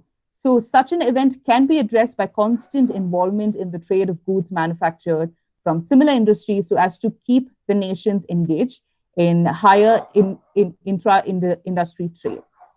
Secondly, India has to comprehend the need of the hour and initiate on direct investments in Sri Lanka, similar to the development of Chabahar port in Iran. So if we could get a similar kind of investment in form of developing ports, roads, railways, or warehouses, common logistic hubs are sort of essential in Sri Lanka. So we can actually look at that commercial aspect as well. Moving on, India and Sri Lanka should finalize and sign the ETCA in a timely manner, though the agreement is not only helping to strengthen the bilateral trade, but it will also enable the Indian manufacturers to establish their operations in Sri Lanka and use it as a base to export their products to other countries. And going forward, finally, we can say India and Sri Lanka can take advantage of steady economic conditions prevailing globally and enhanced bilateral cooperation in some key areas like, let's say, agriculture or education, health, science, technology, tourism, of course, and the show business, the movie making business. These are some of the aspects that we could look at when we talk about the commercial problems. And finally, moving to the Maldives, although like I've been telling that we've had a pretty cordial relationship with the Maldives, but still there is scope for improvement and sort of cementing the bond between India and Maldives. So the bilateral relations, like I said, have been nurtured and strengthened by regular contacts at the highest levels, and we must continue to do. So wherever possible, India must be offering assistance to Maldives in its development process. And the participation of Indian business in Maldives, like we already know, the Taj and the Vivanta resorts are sort of existing in the Maldivian market. So we can actually push for more business entrepreneurship and with respect to tourism and resorts. So these are some of the measures that I would like to sort of highlight here, and that we as a country that can operate, and I'm sure this would help in concealing the bond, and which would help in a further, in a futuristic or probably prudent approach in the diplomatic area. And everything said and done, I'm sure there are certain limitations of a paper and something that I'm sure I would lack. So certain things that I realize is the first one being a thin line between the interest and the interference. As a country, how much ever we would like to sort of expand our interests in collaboration with the other country, there is a very thin line that any country, like India being a sovereign country, I don't think we would appreciate the other country's interference in our internal matters. Though the other country would, their idea would have been in a sort of expanding the interest. But I think that is the aspect we need to look at, where we need to draw the line between the interest and the interference. And secondly, looking at the lack of ground experience. Of course, theoretically, everything looks very easy and said and done, because, and also as a researcher, as a student, I think I lack the ground experience. So there might be a few glitches here and there. And thirdly, looking at the dependent political forces. So political forces and the stability of a country is something that an external country has no control of. So if there is a pro-China or a pro-XYZ country approach that Maldives or Sri Lanka is taking up, I think that is the sort of limitation from our end. We can't really force our ideas and expect them to implement those policies. And finally, the theoretical expectations versus practical limitations. Of course, the paper had many theoretical aspects and pitched quite a lot of measures, but I'm pretty sure that the practical limitations can be. And so these are few limitations that I realized over the course of the paper. So finally, the way forward. So Indian government can work on various aspects to strengthen its relationship with neighboring countries. And as stated above, transport connectivity between countries is lacking, and India should take initiative to establish cross-border transport and communication links. And thirdly, the government should work in countries to strengthen their market and infrastructure. Fourth, India should work towards enhancing its comparative advantage rather than competing blindly with China on infrastructure projects. So this is something that we've been noticing, that India has sort of had a very passive approach when compared to China, or let's say every time there is some policy or something that China is sort of implementing with the other neighboring countries or the Asian countries, that's when we sort of realize and we start taking action. So I think instead of competing with China, we need to sort of continuously, without having the China aspect in mind, sort of build our relationship so that we're concealing. And even in future, if there are any policies that China is also implementing on the XYZ countries, we have already built a trust. And we have, so that trust will sort of help in the goodwill of both the countries. And next, India requires economic openness, of course, from the investment in cross-border infrastructure. And there is a need to consider the political, economic, and cultural sensitivities of neighboring countries. And much emphasis should be given to the cultural unity. Finally, in such a position of mutual cooperation, the interdependency of the two countries increased gradually, of course, we realize that, but both states are attempting to increase available opportunities for greater operation in the functionalist area. So finally, I would like to conclude with this idea in mind, that is, India is, of course, a huge country with a manifold cultures, and India has vast cultural advancement.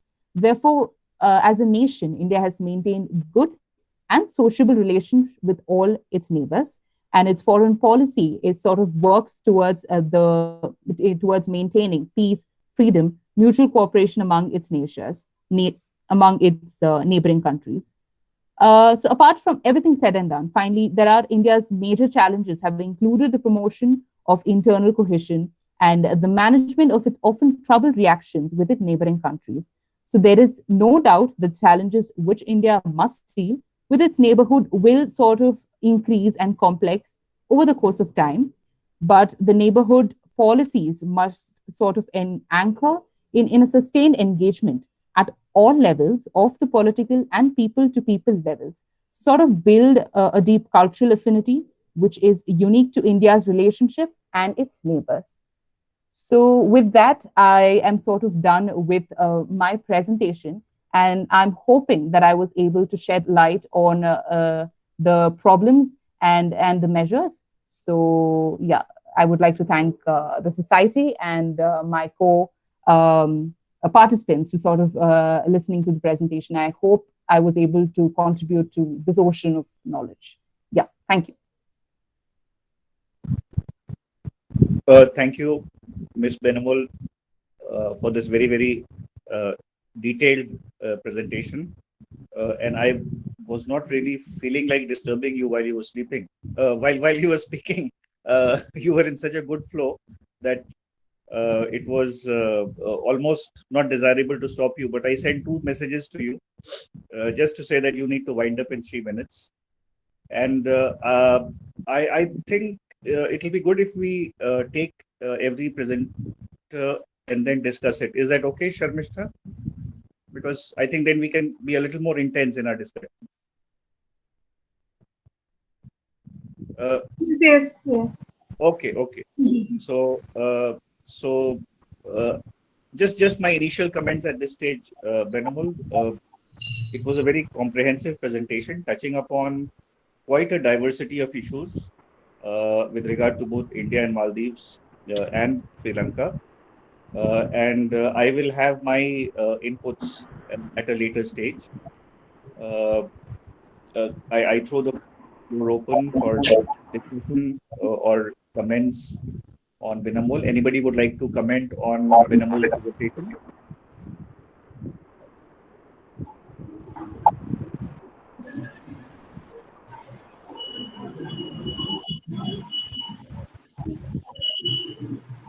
Dr. Samantha, do you have a question? Dr. Padmini, do you have a question for Benamul?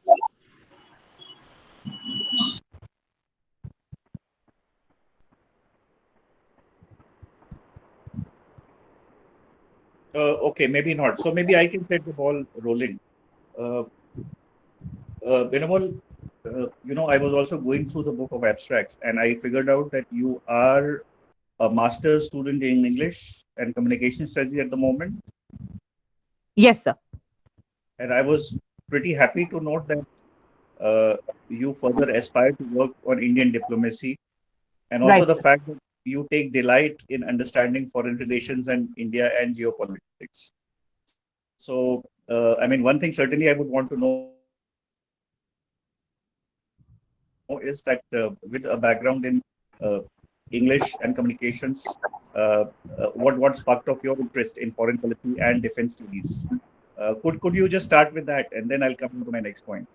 Right, sir. So although I'm doing my master's in English with communication studies, I've actually parallelly working towards diplomacy and the civils and all of that. So that's where my interest in geopolitics and the relations between India and other countries lies. So, and I also thought this would be the right place for me to sort of evolve and start off with my learning. And although, and sort of explore the aspects, and at the end, when I work towards, or God's grace, if I get there, I would able to contribute my best. And so that's where the entire idea lies. So I'm hoping to sort of give the exam after my master's. So yeah, that's the idea. And did you have teachers who helped you perhaps with this presentation and the area, or you picked it up yourself? So with this area, I've actually in my undergrad. So I've had. So I think I was sort of I encountered geopolitics in my undergrad, and that's when I sort of developed my interest. And although for this presentation I couldn't sort of take guidance from the teachers, I think everything was done with, I think, all thanks to this ocean of knowledge that is out there. So I think that research was solely done by me, and. I think, yeah. And although I could take help, I thought, as a preliminary, let me see where I stand, and let me put in my effort first. And accordingly, eventually, I'm sure in the future, I can probably take it. Well, if that is the case, Binamol, I would say that it's an effort which has begun very, very well. Because for somebody who is not from the background to actually be able to go into the nuances in a very organized way, I think that's where your paper and your presentation scores pretty well. You also were able to bring out one or two things which are not generally discussed in the larger deliberations, particularly Cochathigo Island. Suppose India leases Sri Lanka leases it to India, will that really solve the problem? So from that perspective, my compliments to you. Thank you, sir. Now, where I can suggest some improvements. Right. Two things. If you write a research paper, the more deeper you go and the more intensive you become with regard to a research paper, more effective the outcome is. So, if in case you had selected one country, and within that one country, if you had selected one particular issue, so then the academic value of that paper, and also I'm sure Kolkata Society at some point of time would be looking to publish the proceedings. So I mean, and this is for your future presentations. If you can be more focused on your topic, narrow down, and look at one particular problem, but then try to go as deep as you can into it, you become a specialist in that area. Right. So I think selecting one country perhaps would have been good, and within that country, you could talk in terms of the geopolitical linkage. You could either talk about fishermen. You could also talk about how does this sub-regional context fit into the larger regional context. Remember in my introductory remarks, I mentioned that if SARC is not working, then does the sub-region level of cooperation add to it? And perhaps one additional point, which is of interest now, which I'm sure other people in other sessions might have touched upon, is that when we talk about the seas and when we talk about the oceans now, I think any permutation or combination vis-a-vis India, Sri Lanka, India, Nepal, Maldives, will have to be also seen against the larger geopolitical setting that India now wants to see in the Indian Ocean. So the Quad equation which is emerging certainly is there from the point of view of countering China. Now, how will that play out again is something which is very, very interesting part to explore. And I do feel that you, given your interest in that area, could look at that option as well. So my compliments to you on this, and I do wish you all the best. Thank you, sir. Still, if there are any other people who may want to ask a question. The floor is open. So anybody else would want to make a point about Biramol?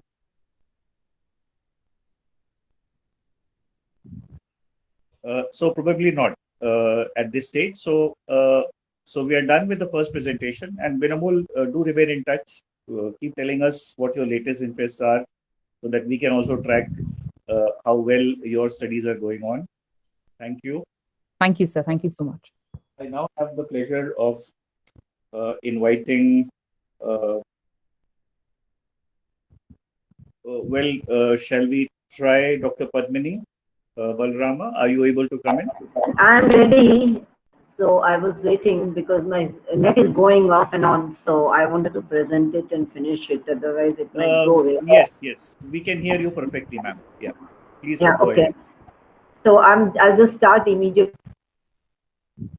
Share my screen before the net goes away. Are you able to see? Yes, yes. We can see your screen, ma'am. Yes, very clearly. Okay.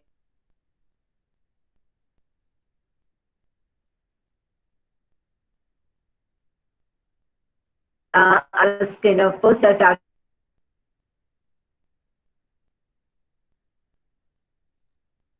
of India on Sri Lanka. So I modified it, and here is the presentation. And I started so because it is religious impact. I start off the very first thing when we think of India and Sri Lanka. What we think is the Ramayana and the Ram Setu made, and how Rama went. Ram went with his Vanar Sena to get back Sita. So that is exactly what we start thinking of. And this is the satellite image of Ram Setu. And we find any doubts about it, whether Ramayana was just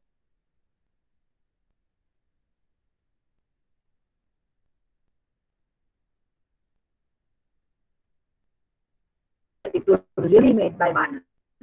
So here are some of the proofs.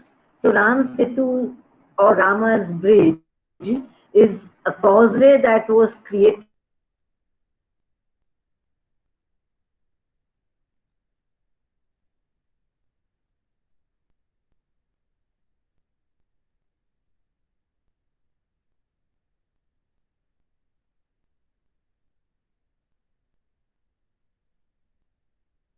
then are the stones which are placed, and then there is a thinner layer of it. Below are the thicker, very large stones which are placed. And this particular bridge was made, as mentioned in Ramayana, in 6.22.68-72, is 100 yojana long.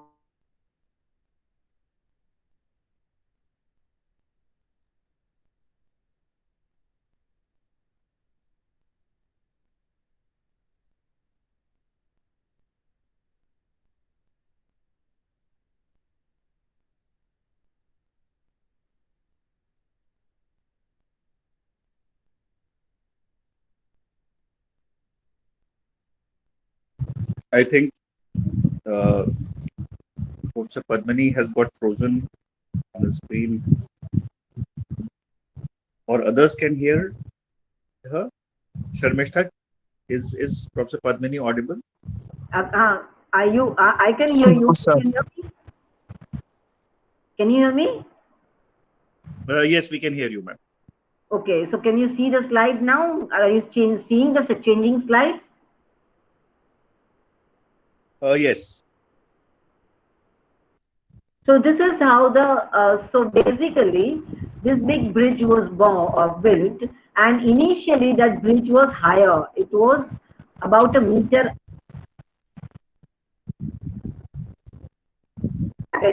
going up, and in 7,000 years to 9 feet.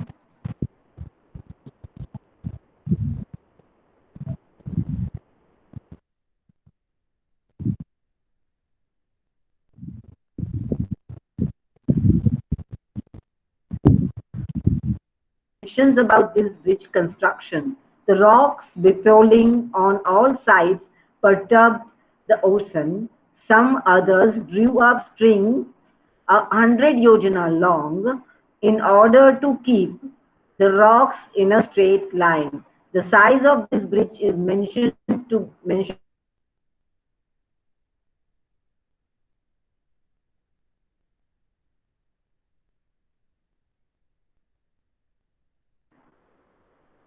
I mean, 35 meters, 35, I mean, is a kind of 3 point.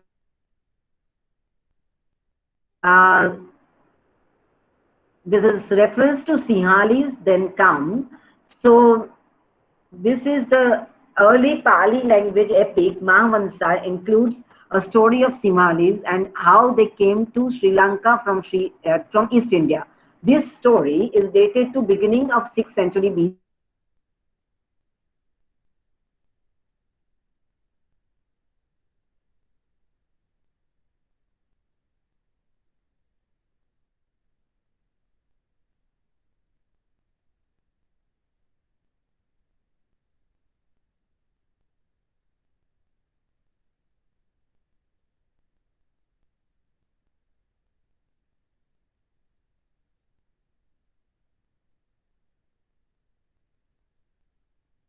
Bahu broke open the cave and escaped with his mother and sister. The last killed by his brave son, and then Sinhabahu established the kingdom and built a capital.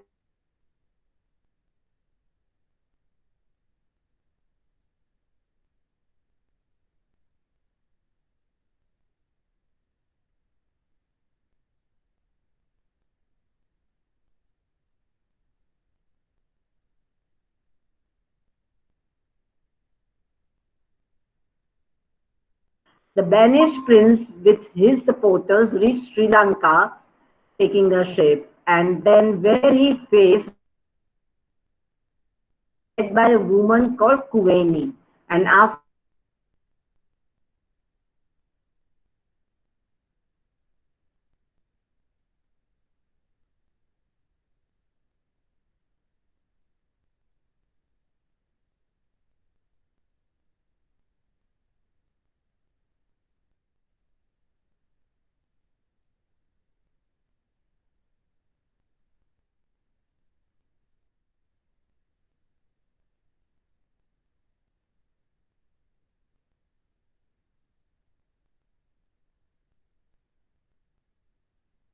Pandyas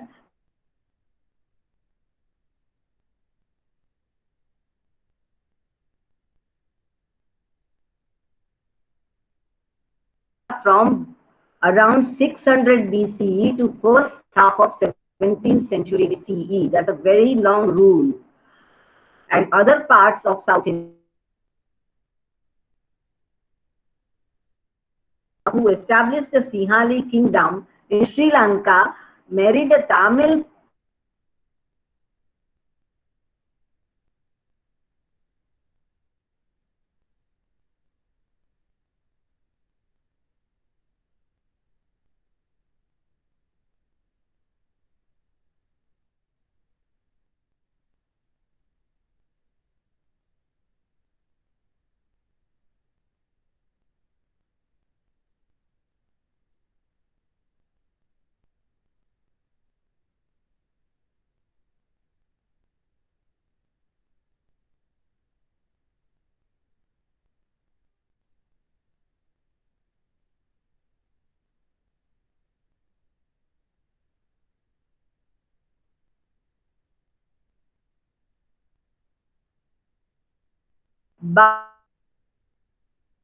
Lanka also strengthened the, it was strengthened by his son Mahindra with his emissaries who came and monks.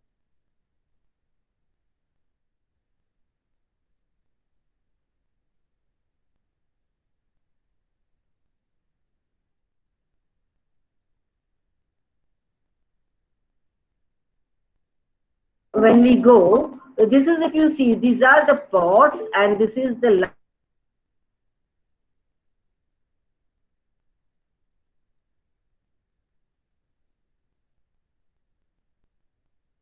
continued over the centuries. Now, when we talk about religious art,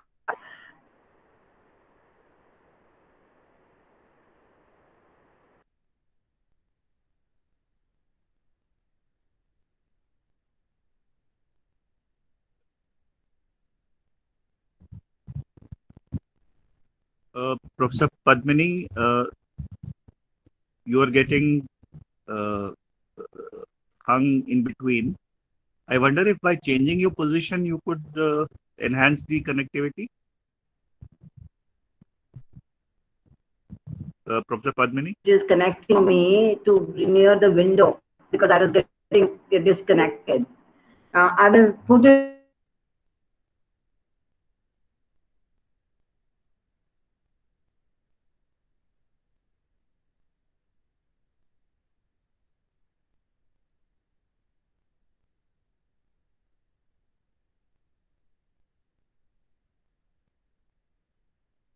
Change my position. Intermittently, it is going off again. Sharmishta, would you have a solution for this? Yes, we cannot hear her. Only we can see the projector. Okay, can you If see you can, better? Can you hear? the projector, yeah. On this screen, we can see here. But can you hear me now? Yes, yes. I Yes, changed the position. I changed the table. Okay. yes, we can hear you now. Yes. And my suggestion is that please go on speaking. We will not interrupt you. Even if there is a small gap, we will not interrupt you. Please go ahead. That's the reason I wrote that sometimes if you can't hear, then you can read. So, okay. Okay. So then there are various areas where center of production of religious kalamkari took place. And these religious kalamkari were made in centers in South India,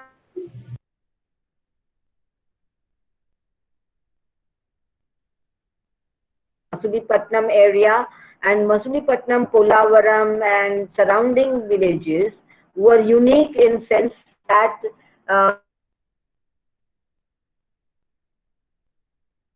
for Muslims, and these, I mean, they made prayer mats for Muslims and religious kalamkaris for Hindus. And then these centers also made trade textiles for Indians as well as for the export markets. And they were really having a big market in Southeast Asia and all over, even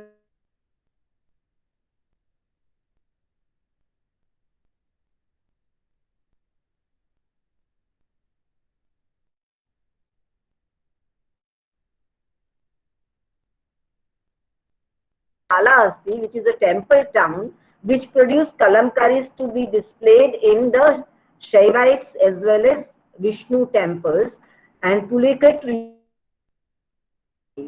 Now this is Sri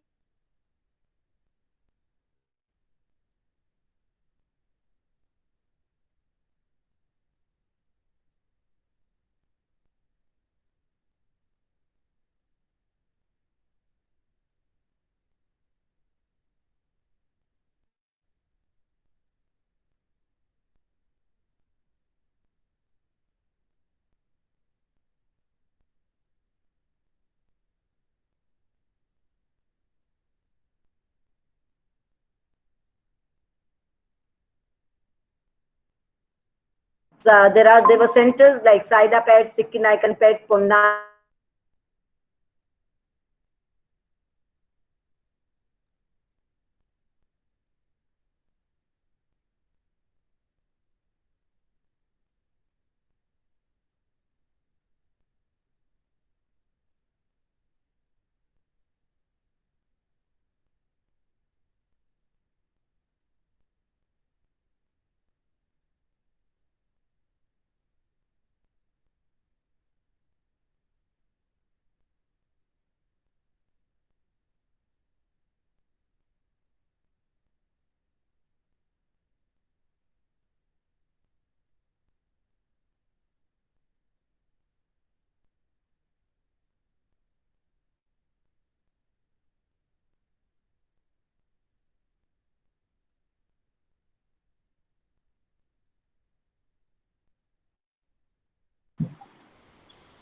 I think she has lost her net.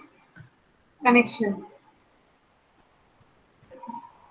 So what we shall do is that Can as she comes we go back. to the next speaker? Yes, sir, Mr. Please go ahead. Can we go to the next speaker? I think let's do that. We will just leave a message on the chat box. Request Professor Balraman to join us the moment this third speaker finishes. Yeah. Okay, so we are extremely sorry for this unfortunate disconnection that took place. Meanwhile, can I invite Samantha to make her presentation in case she's been able to connect?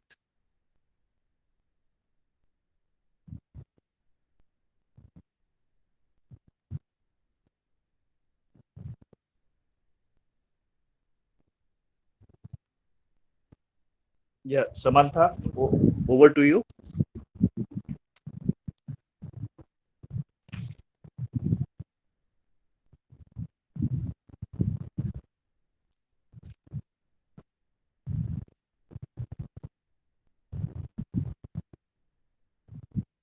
I can see Samantha on the screen, but for some reason we are not able to hear her.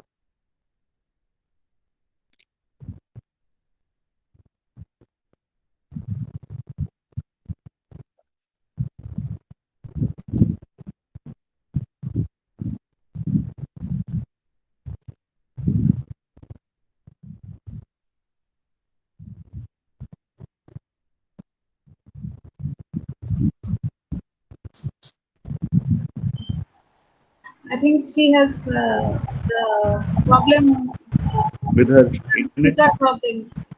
speaker problem. So can you just send her a message via WhatsApp or something so that she knows that we are waiting?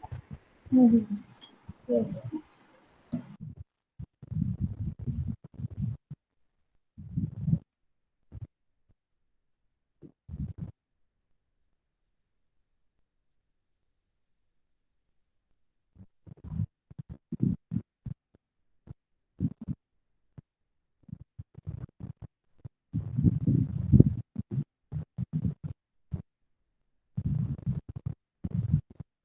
So as we are just waiting, okay, Samantha will try to join again. We will wait for her. So as we are waiting, just to connect again with Binamul, I think in Christ College you also have a department of international relations, perhaps international relations and political science. So, am I audible? Yes, yes, I can hear you. Yes, sir. We do have a department. Although our classes haven't been able to be entirely offline, and so I don't. So we've not yet had an opportunity to sort of go to the campus and meet the other departments yet. So I'm hoping that at least by next year we should be able to do that. And as part of your masters and all, you are allowed to take courses in other departments also. Like you have a choice-based business system. Yes, so we have like a credit course, so that is allowed. So I'm hoping. I think there shouldn't be a problem though. And this is your first year or first semester? Yes, sir. This is my first year, second semester in masters. Okay, okay. So, Sharmishta madam, please guide us what can be done at this stage. Sir, I am also thinking that if Samatha can show her screen here, and she is also offline now. I think she is also disconnected. Both our speakers are offline. And she is from ICWA. I think she has to present. Paper. And I guess they must be presenting for something. Yes, sure. Sure. And I think they must be presenting from their homes because today must be a holiday. No? Yes. So is there a holy holiday in Calcutta as well today? Today, yes, we are celebrating, but we are celebrating Dol yeah, in Bengali. Bengali. Okay, okay. Right, right. Uh, Here, the multicultural aspect is celebrating Holi and Dol both. Oh, yes, yes, indeed. In Goa, it is known as Shikmu. So, like a public festival, but because of COVID, now all public celebrations are put off. Yeah, yeah. And here also, the celebration is concentrate because of COVID situation. Yes, yes, yes.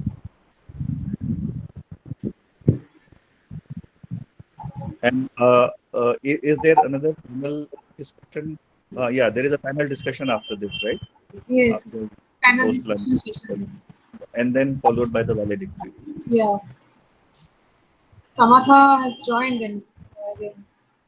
Yeah, we'll try to get Samantha. Samantha, can you hear us?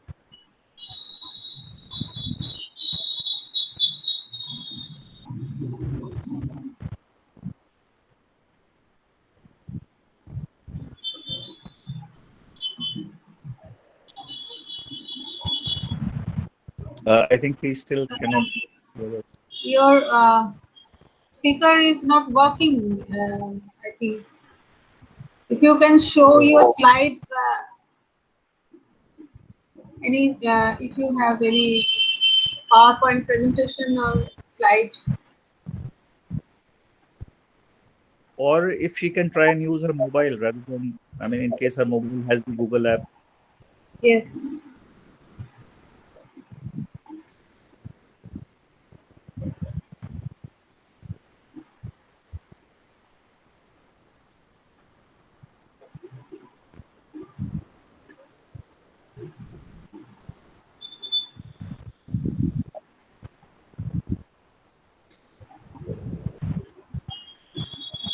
Uh, Uh, Send her I the request you link to so she can find continue. her WhatsApp number as well, Yes, I have. that she may find it easier to log in.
I think Samantha has come on her mobile now.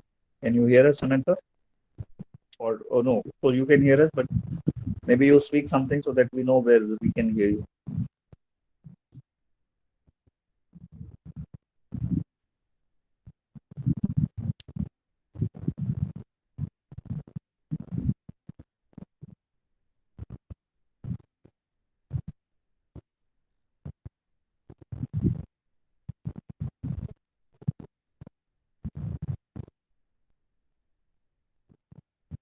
I think she is not able to join. Or if she has joined, it's We'll not try yet. once again. I think she has joined in, uh, Uh, joined and left. yes, net problem. Looks like We conclude session with your views and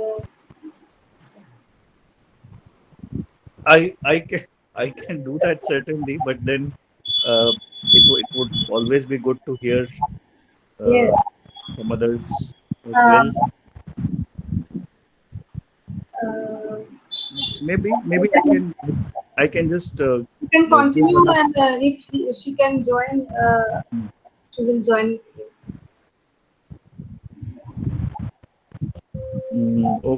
Okay. By the way, can we also do something more, because in a way we are in a conference chat. So can I just know the other participants who are there right now? So I mean, I'm using this as a privilege of the chair, but I think Samantha has joined us. Yes. Samantha, can you present your paper in this session? Or your net is not working. Can you write something in the chat box?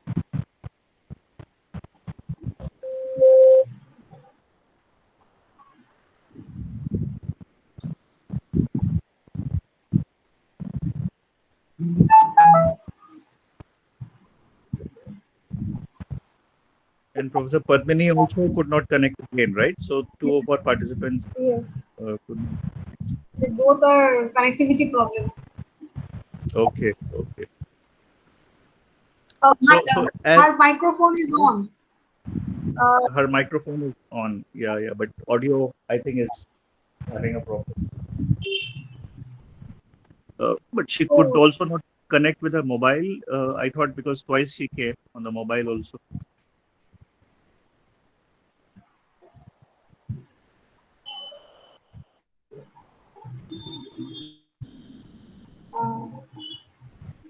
From mobile or any other laptop or anything. Can you join in other ways, please?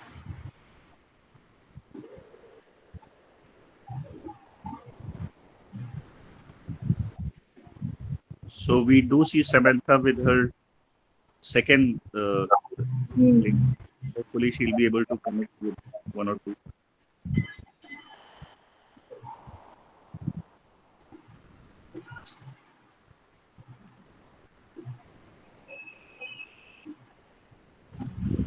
So even as she's trying to connect, can I just use the chairperson's privilege to initiate a conversation? Since I could not be there for the last day. Yeah. Arnab Das Gupta, could you just tell us something about yourself, your areas? Mr. Arnab Das Gupta. But sir, I presented my paper yesterday. Right. You I'm here presented. to, I'm just listening to all this. Yes. Basically, just wanted to know more about your areas of interest. Where are you located? Okay, sir. So I'm Dr. Arnab Das Gupta. I'm teaching in a government college in West Bengal, Shader Nagar College, which was Shader Nagar is very famous because of its past French history, colonial history, French colonial history. And I have done my PhD from Department of International Relations, Jadavpur University, under Professor Dr. Anindajyoti Majumdar. And I am a graduate from Presidency College, Kolkata, and I have done my master's and MPhil from Jadavpur University, Department of International Relations. Oh, that's great. That's great to know. Thank you, sir. Thank you. Mr. Avirup Saha. Yes, sir. So just a little bit about yourself to connect with you.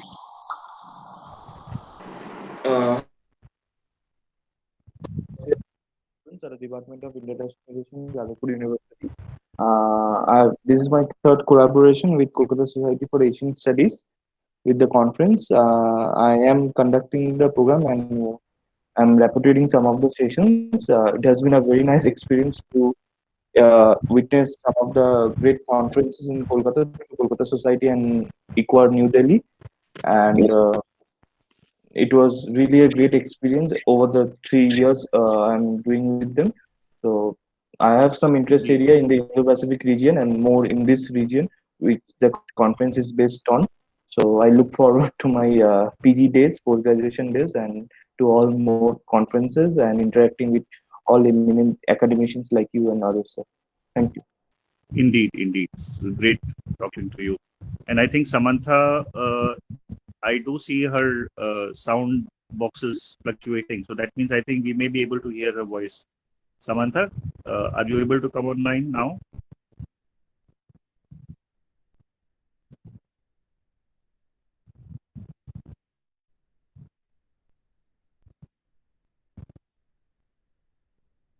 I did see some heartbeats, so I thought maybe she'll be able to connect.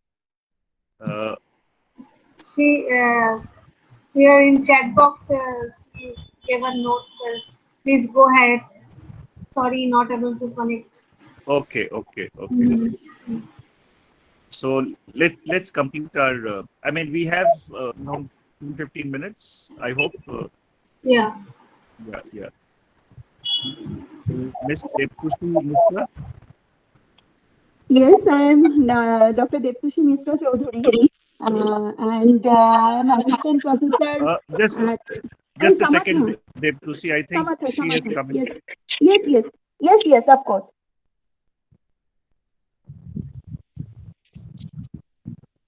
Samantha, yeah. Samantha, can you join? Can you join now?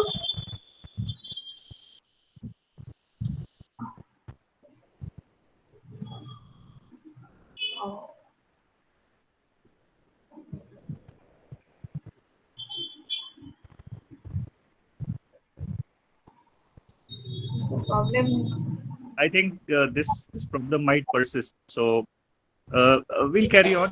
Deptushi, please carry on. Yes, sir. I am assistant professor at Sarojini Naidu College for Women, which is in Kolkata. And I also here in KSS, I am assistant secretary. And I have some interest in women's dialect and folk culture. And I'm trying to do on that. I just hear Samatha a little bit, I think. Hello. Yes. I do notice Professor Padmini Balraman has been able to join in.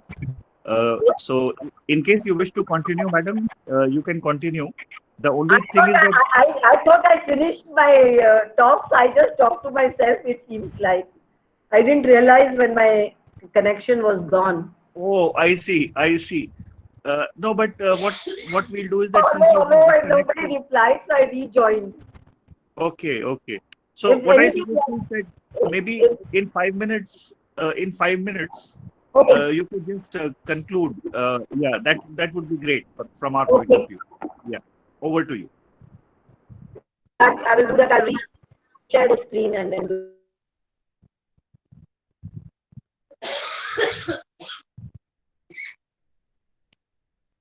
Hello, can you hear me now? Yes, Samantha, we can hear you now very clearly. Thank you so much. You've come in. I joined.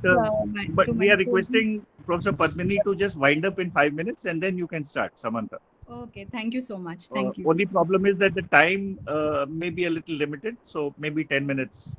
So okay, first Dr. Padmini and then over to Samantha. Thank you so over to you, Professor Padmini. Okay. I will just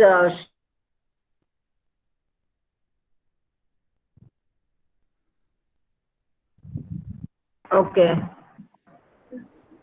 Are you able to let me see if I'm able to share it? Yes. Are you able to see it?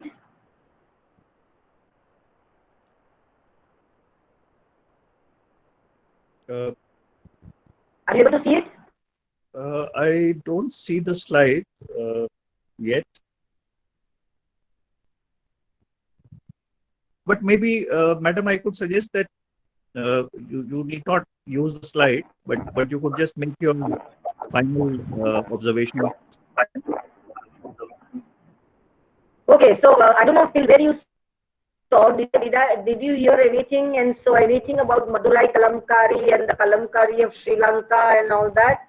And Yes. Kalamkari. Yes, Kalamkari. We So, had okay. been on to Kalamkari. But I'm the whole thing is on Kalamkari, so there will be I talk.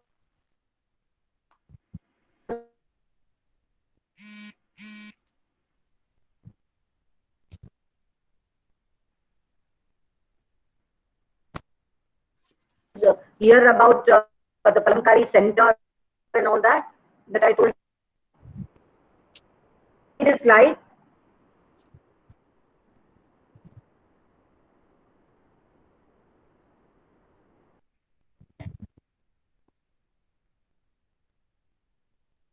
No, you the hear? initial freeze again is happening. Okay. Okay, I think I will not share screen because I think whenever I am sharing the screen, it is happening. So I'll just speak it out. So basically, what I'm trying to say is,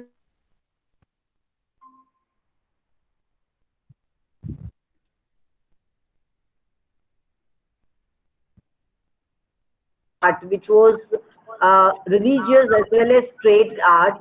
And then the trade as a religious kalamkaris were like started for Hindus.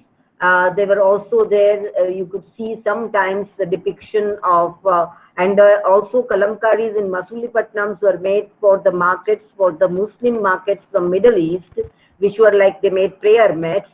And then in Sri Lanka, a lot of kalamkaris went from Tamil Nadu, and especially from the region of Madurai and Tanjore district. Tanjore district kalamkaris were of red color, having red color down because brilliant red roots of madar are kind of found in, I mean, they grew in Madurai, and the water and the color was so good. They're very fast colors. And the modern dyeing technology had developed in India way back in Indus Valley civilization, while that is which this technology requires the requires for us to know about chemistry. And so during that time, the chemistry of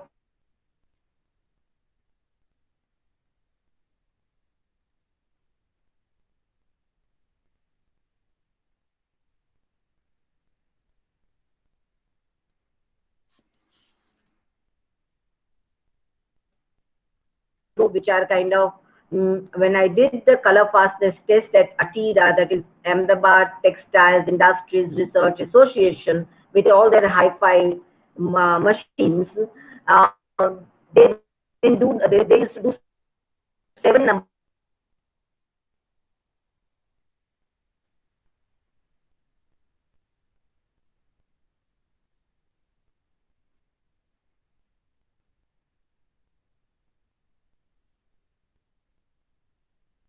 6 class. So I said, why did you not do 7 tests? So they said all the chemical dyes, which are supposed to be the fastest dyes, that's what everybody thought, have came up to 4 or 5, and they never went to 6. While your indigo dyed samples have gone above 6. We never do the test of 7 number. This is what our treasure was. What I am wearing is all natural dyes. What this particular one is also done with natural dye.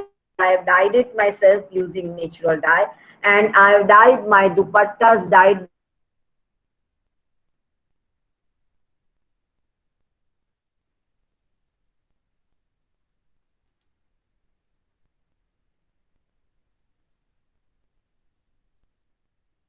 has faded. While today's many people use indigo and they are saying they are using natural indigo, but kept on the shop by folding, the folding lines fade. Now that is the technique that we had in our ancient things, which I learned it from some of our craftspeople, like indigo dye technique was taught to me by Yellappa, who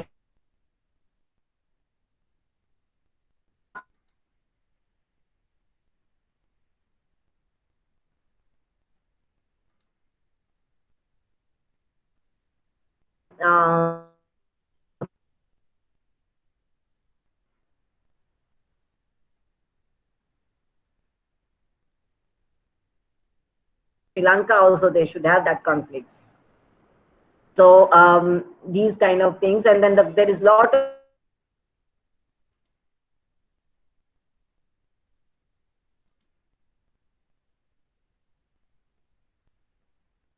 even the ships and naukas, they went to Sri Lanka. So there is a lot of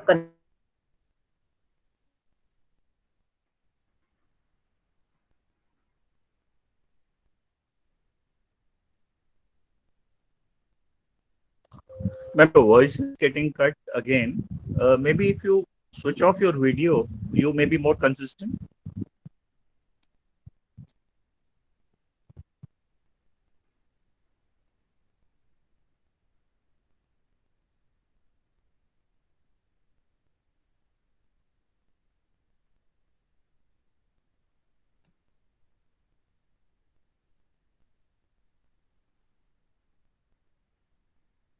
Can't hear you, Professor Padmini.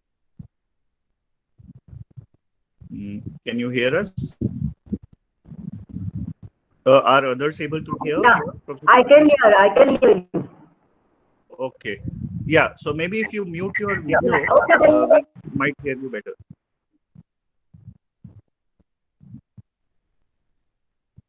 Yes. Okay. So that's it. That's what I was trying to tell.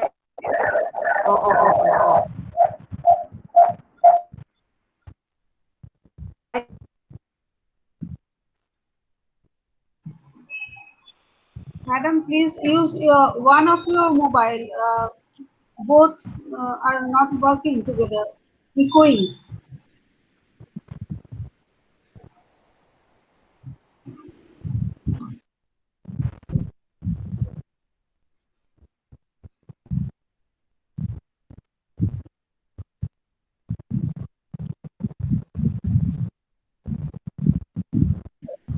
I think we.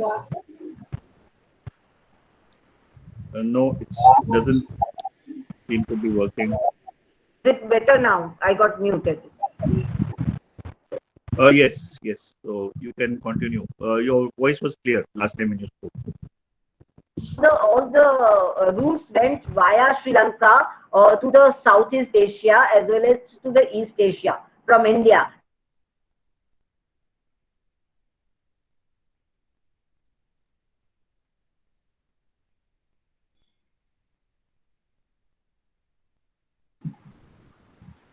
We cannot hear you. The voice is disrupting. Cannot hear you. Okay, sorry. Okay, then I will just leave.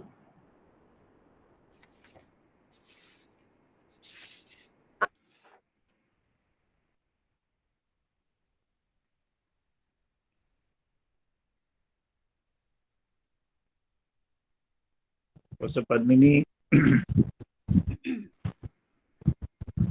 maybe one last time we could try.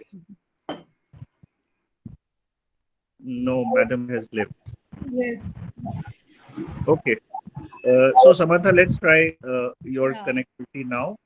I suggest try to just wind up your main points in 5 to 8 minutes if possible. Over to you, Samantha. Yeah, thank you, sir. I will try to wind up fast. I just connected through my phone actually. Oh, yes. Yeah. First of all, I would like to thank ICWA and KSES for giving me this opportunity to participate in this virtual conference. I'm going to speak about the political issues in India-Sri Lanka relations. So, in my presentation, briefly, I will touch upon 3 points. That is a brief history of political relations. Second is the post-war expectations, and the third, the current challenges in political relations. So, if we look at the history of political relations between India and Sri Lanka, one can say that it was always mostly marred with controversies. Unlike in India, where the successive governments made an attempt to integrate states into the union, majoritarian politics and steps taken to marginalize Sri Lankan Tamil minority through series of state policies after independence in Sri Lanka led to nearly 30 years of ethnic war. Some of the policies which can be recalled here is 1948 Ceylon Citizenship Act and 1956 Sinhala Only Act. These policies only led to resistance against the Sri Lankan state, led by the Sri Lankan Tamil community. Conflicting perceptions also about how to deal with the issue of minorities within Sri Lanka soon snowballed into India due to traditional ethnic linkages, leading to India's direct intervention and involvement. India's not so successful intervention in Sri Lanka in 1980s to resolve the ethnic issue has also left a deep suspicion and fear among majority Sri Lankans, that is Sinhala Buddhist community, which continues even today. Sri Lanka's attempt at finding an amicable domestic solution to the ethnic conflict through negotiations and constitutional guarantees in 1990s also ran into trouble due to intransigent positions taken by the mainly two parties to the conflict, that is Government of Sri Lanka and the LTTE. One example in this regard is the failed peace talks in 1994 and 95. Even the attempts under the Chandrika Kumaratunga government, even the attempts to find a political solution through constitutional means and devolution of powers, also by the Chandrika Kumaratunga government, also failed to get a domestic consensus and support from opposition parties. 2000s, we also saw involvement of Norway as a third party that tried maximum actually to find a consensus between the government of Sri Lanka and LTTE through negotiations to find a political solution. India was kept informed of the developments by Norway. A ceasefire agreement that was signed in 2002 between the government of Sri Lanka and the entity Norway as a mediator. Even this exercise could not prevent the war, which was won ultimately by the government of Sri Lanka in May 2009. Rise of Tamil separatism and possibility of intervention by outside powers in Sri Lanka kept India alert throughout the 1980s and 90s. During the war in 2009, India responded to the developments and kept in touch with the Sri Lankan government using a troika arrangement. This brings us to the second point of my presentation, that is the developments in post-war scenario and how the India-Sri Lanka cooperated in post-war years. Developments in post-war years also demonstrated the limitations the external actors can have in influencing the outcome and in multi-ethnic conflict situations. Sri Lankan government's approach towards ethnic issue and resultant human rights violations were condemned by the international community, but that did not deter the government of Sri Lanka not to pursue a military approach to the ethnic conflict. What had also helped the Sri Lankan government's war against the LTTE was the general lack of support extended by the international community at that time to the LTTE's cause and the tactics it has used to achieve the cause. However, what has ensured in post-war years is a relative peace when compared with war years, but the end of war did not guarantee reconciliation and accountability. Even the initiatives taken at the domestic level to address human rights concerns in Sri Lanka, including attempts made at implementing some of the recommendations of UNHRC resolution on Sri Lanka since 2015, are yet to address the real issues. Here we can recall the lessons learned in Reconciliation Commission recommendations that was proposed during the tenure of Mahinda Rajapaksa as president in 2011. The report is important because it has acknowledged important events and grievances that have contributed to decades of political violence in Sri Lanka. It also made very sensible recommendations on governance and land issues, but ruled out any independent international mechanism that can look into alleged war crimes committed during and at the end of war. India voted against Sri Lanka in 2012 and in 2014, much to the disappointment of Rajapaksa government. Domestic scenario in India also influenced India's decision regarding Sri Lanka at the multilateral bodies. The first bipartisan unity government of Sri Lanka, which formed in 2015, tried to implement some of the reconciliation mechanisms as proposed in the UN recommendations, such as Office of Missing Persons and Office of Reparations. That 2015 resolution titled Promoting Reconciliation, Accountability and Human Rights Sri Lanka also asked the government of Sri Lanka to find a political settlement through constitutional means. India has backed the UNHRC resolution on Sri Lanka since 2015 that was also co-sponsored by the Sri Lankan government. The decision to support Sri Lanka was taken in the background of changing political environment within Sri Lanka. The government that was formed in 2015 was backed by the Sri Lankan Tamil political party, the Tamil National Alliance. And India expected that it will provide ample space for the government of Sri Lanka to work with minority communities. But the opposition, led by Rajapaksa, accused the unity government of Sri Lanka of betraying the sovereignty of Sri Lanka, as the resolution recommended international mechanisms to address accountability issues. Reconciliation in Sri Lanka is also very much linked to the constitutional reform process. The previous government tried to address this issue as promised also during the elections, by abolishing or diluting the powers of the executive presidency, and restored independent commissions to the 19th Amendment to the Constitution in 2015. For the first time, the Sri Lankan government has also proposed to draft a constitution with public consultations. In this regard, the Public Representative Committee on Constitutional Reforms came out with a report in May 2016 after a series of deliberations with the public regarding the constitutional amendments. However, the present government in Sri Lanka, which came to power in 2019, rolled back most of the reforms introduced in 2015 by introducing the 20th Amendment to the Constitution of Sri Lanka. The 2021 May 23rd UNHRC resolution on Sri Lanka has also raised number of concerns regarding human rights situation in Sri Lanka after nearly 12 years of end of war. The report flagged the issue of increased militarization of the state and marginalization and exclusion of minorities from government policy. At the same time, the UNHRC resolution stressed on the importance of comprehensive accountability process for all violations and abuses of human rights committed in Sri Lanka by all parties, including the LTTE. India abstained, as we all know, from voting against Sri Lanka, but ensured that India's position on devolution of political authority is part of the UN resolution on Sri Lanka. The resolution asked Sri Lanka to hold elections and to ensure working of provincial councils in accordance with the 13th Amendment to the Constitution of Sri Lanka. The resolution provided also an important point of the resolution is that it has provided mandate to the Office of the UN High Commissioner for Human Rights to collect, consolidate, analyze, and preserve information and evidence of gross violations of human rights in Sri Lanka. However, Sri Lanka's government, I think, will try its maximum to bypass implementing recommendations. The president of Sri Lanka, Gotabaya Rajapaksa, said recently in a statement that it will not succumb to pressure and will not be a victim of big power rivalry in the Indian Ocean. Sri Lanka also sought India's help based on its India's neighborhood first policy to support Sri Lanka at the UN. By linking the resolution against the progress of Sri Lanka, the present government, I think, closed doors for any meaningful reconciliation process. The Domestic Commission of Inquiry that was set up in January 2021 by the present government also does not include a mandate to pursue accountability for past violations, but only had the mandate to review past reports and past commissions and committees. And slowly within India also, it seems that Sri Lankan Tamil issue is being taken up by the Tamil Nadu political parties, though Tamil parties right now may not have sufficient leverage in influencing government's policy at present.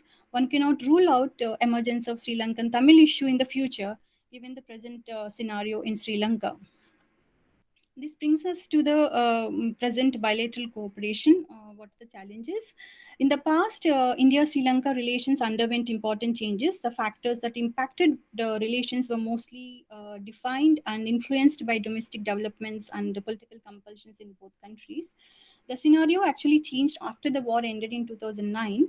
Both countries reoriented their policy with the changed political scenario in Sri Lanka, and the focus actually shifted to rebuilding of war-affected northern eastern part of Sri Lanka. India's development assistance was fruitful in this respect. However, at the reconciliation front, both countries did not always agree. India chose to vote against Sri Lanka as it did in the past, and as it did not see much progress under the government of Mahinda Rajapaksa. Though India supported the approach of Sri Lanka's government to defeat the LTTE, proscribed as it was by India as a terrorist organization, the large-scale human rights violations that took place during and after the war continue to be a concern. In this context, India tried to manage the limited political space available in post-war years by issuing statements which reiterated its support to meaningful devolution by building upon the 13th Amendment to the Constitution of Sri Lanka that asked for devolution of powers to the provinces. The implementation of 13th Amendment may not, however, a priority for the current government in Sri Lanka. It might focus on the development of the provinces, in particular on sectors such as agriculture and fisheries, but the developmental approach towards these regions will be mostly decided by Colombo rather than Tamil political parties in Sri Lanka. Since the new government would want to de-link the development issue with political demands of the Tamils, India's stand on the political issues confronting Sri Lankan Tamils may not take the center stage even in the future. The implementation of UNHRC resolution has been ruled out by the new leadership. Whether the Sri Lankan government will come up with a domestic political solution is also not clear. At the same time, the present government in Sri Lanka does not see the amendment as a solution because as it could not stop the war and develop the war-affected regions in the past. It therefore feels India should not really insist on implementation. Finally, I would like to say that same old concerns are resurfacing in Sri Lanka, and some of the aspects that have influenced India's stand on Sri Lanka's ethnic issue in the past, I think, continues to be relevant even now. One aspect is the stability and territorial integrity of Sri Lanka, which is must for regional peace and security.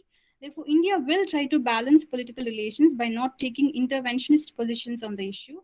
The second aspect is, apart from development assistance provided to the conflict-affected northern and eastern Sri Lanka, India will also try to ensure devolution of authority by insisting on the implementation of the 13th Amendment that can address, maybe to some extent, the concerns of the Sri Lankan Tamil minority. The third aspect is by pursuing present approach towards ethnic issue, India is trying to ensure its security and maritime interests are respected by Sri Lanka, and it will not act against India's interest by aligning with other powers. So these are the points I would like to make. That's all, sir. Thank you. Thank you, Samantha, for this very crisp presentation bordering on India and Sri Lanka. And in that sense, your title reflected very well the larger context of what this theme is all about, which is about resolving the issues. So I'm so glad that you were finally able to make this presentation despite all those connectivity issues. Thank you, sir. While I'll have my comments towards the end, I throw the floor open for any comments, questions, or an opinion on Samantha's presentation. The floor is open.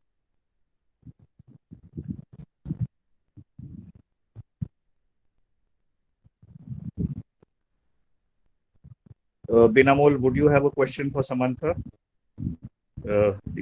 Even participants can ask because what she spoke was in many ways linked to your own thematic.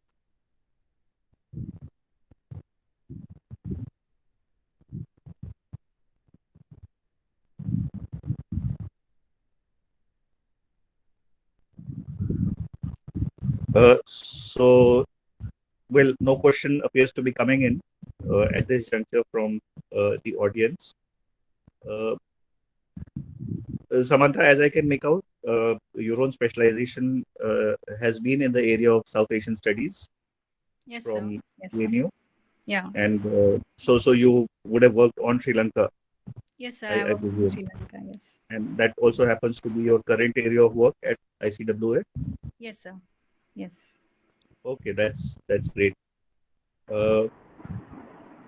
I don't have a question as such, but it's an open-ended assessment.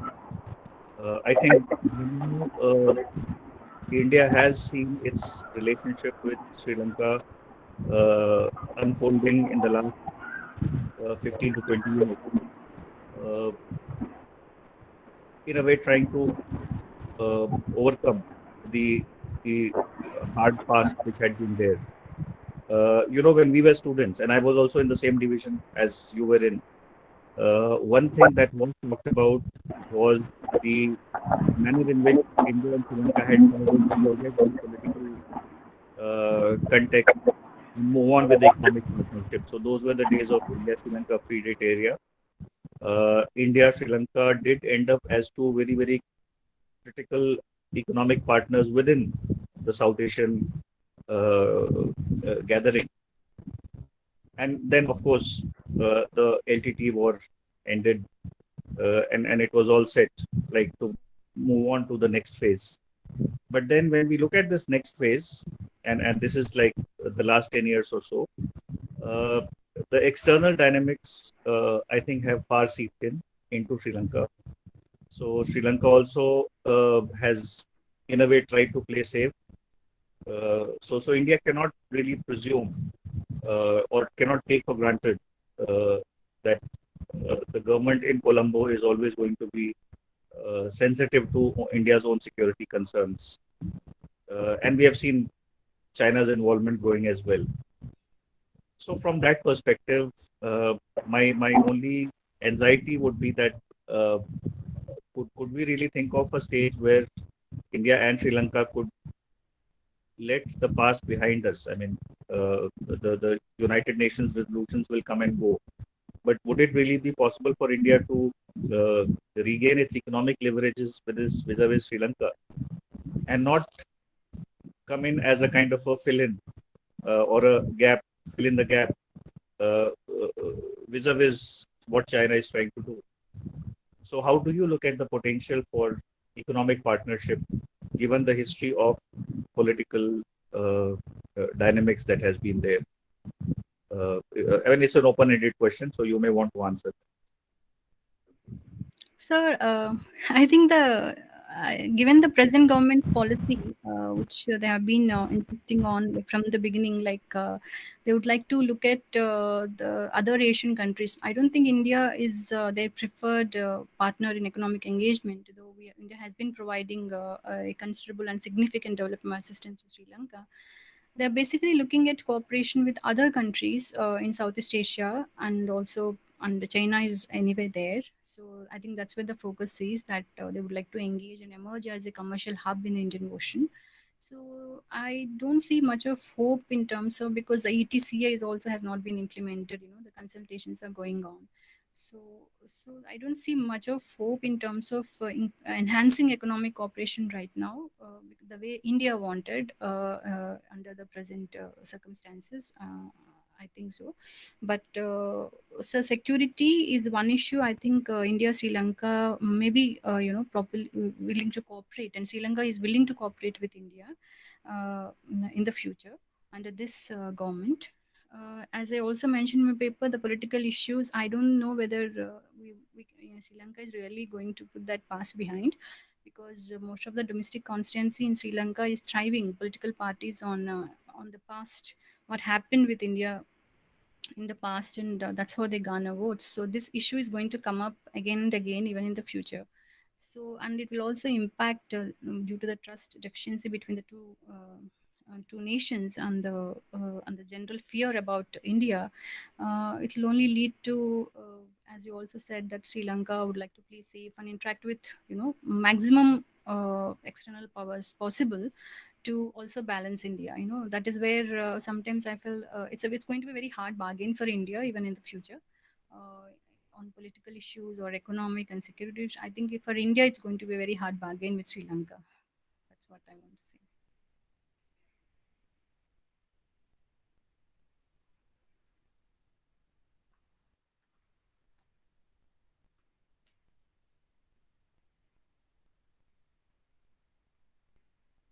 Hello.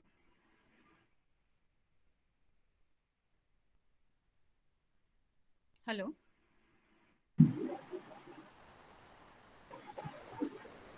Hello, Professor Tripathi. Can you hear us?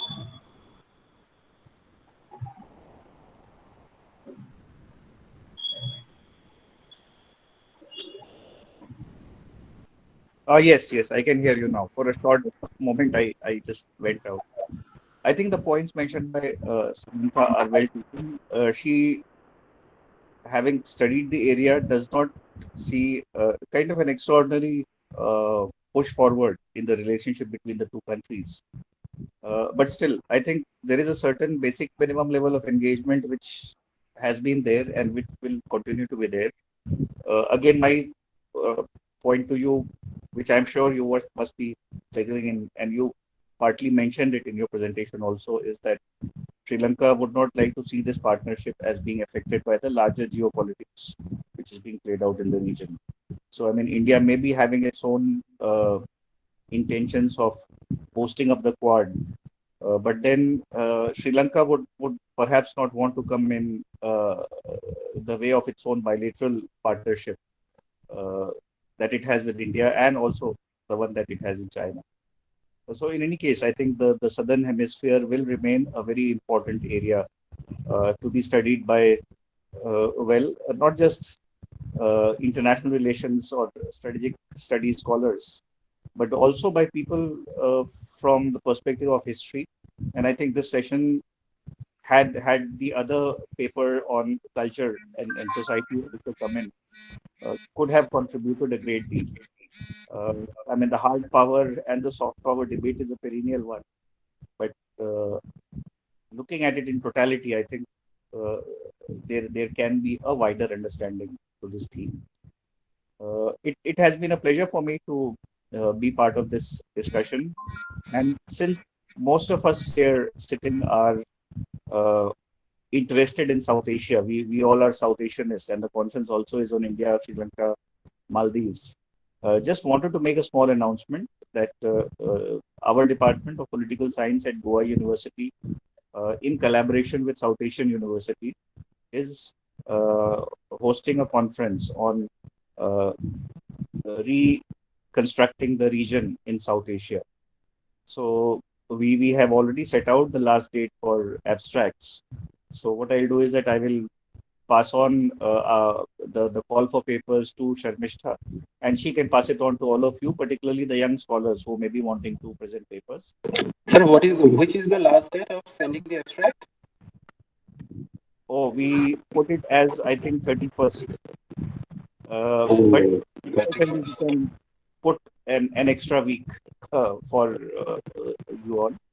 That would be very convenient for us. Yeah, so I'll pass it on to Sharmishta. We will certainly look forward to the contributions made by this. Okay, sir. Okay, sir. And that is our own effort to link the West with North as well as the East.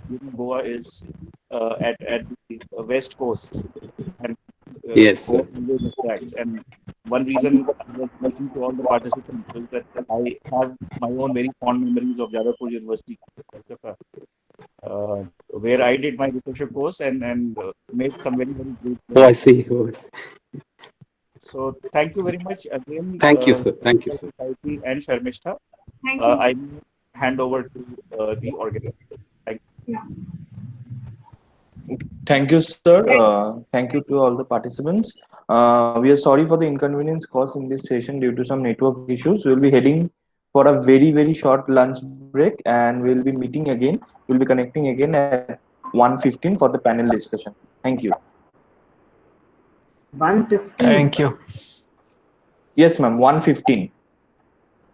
It's not even 10 minutes now.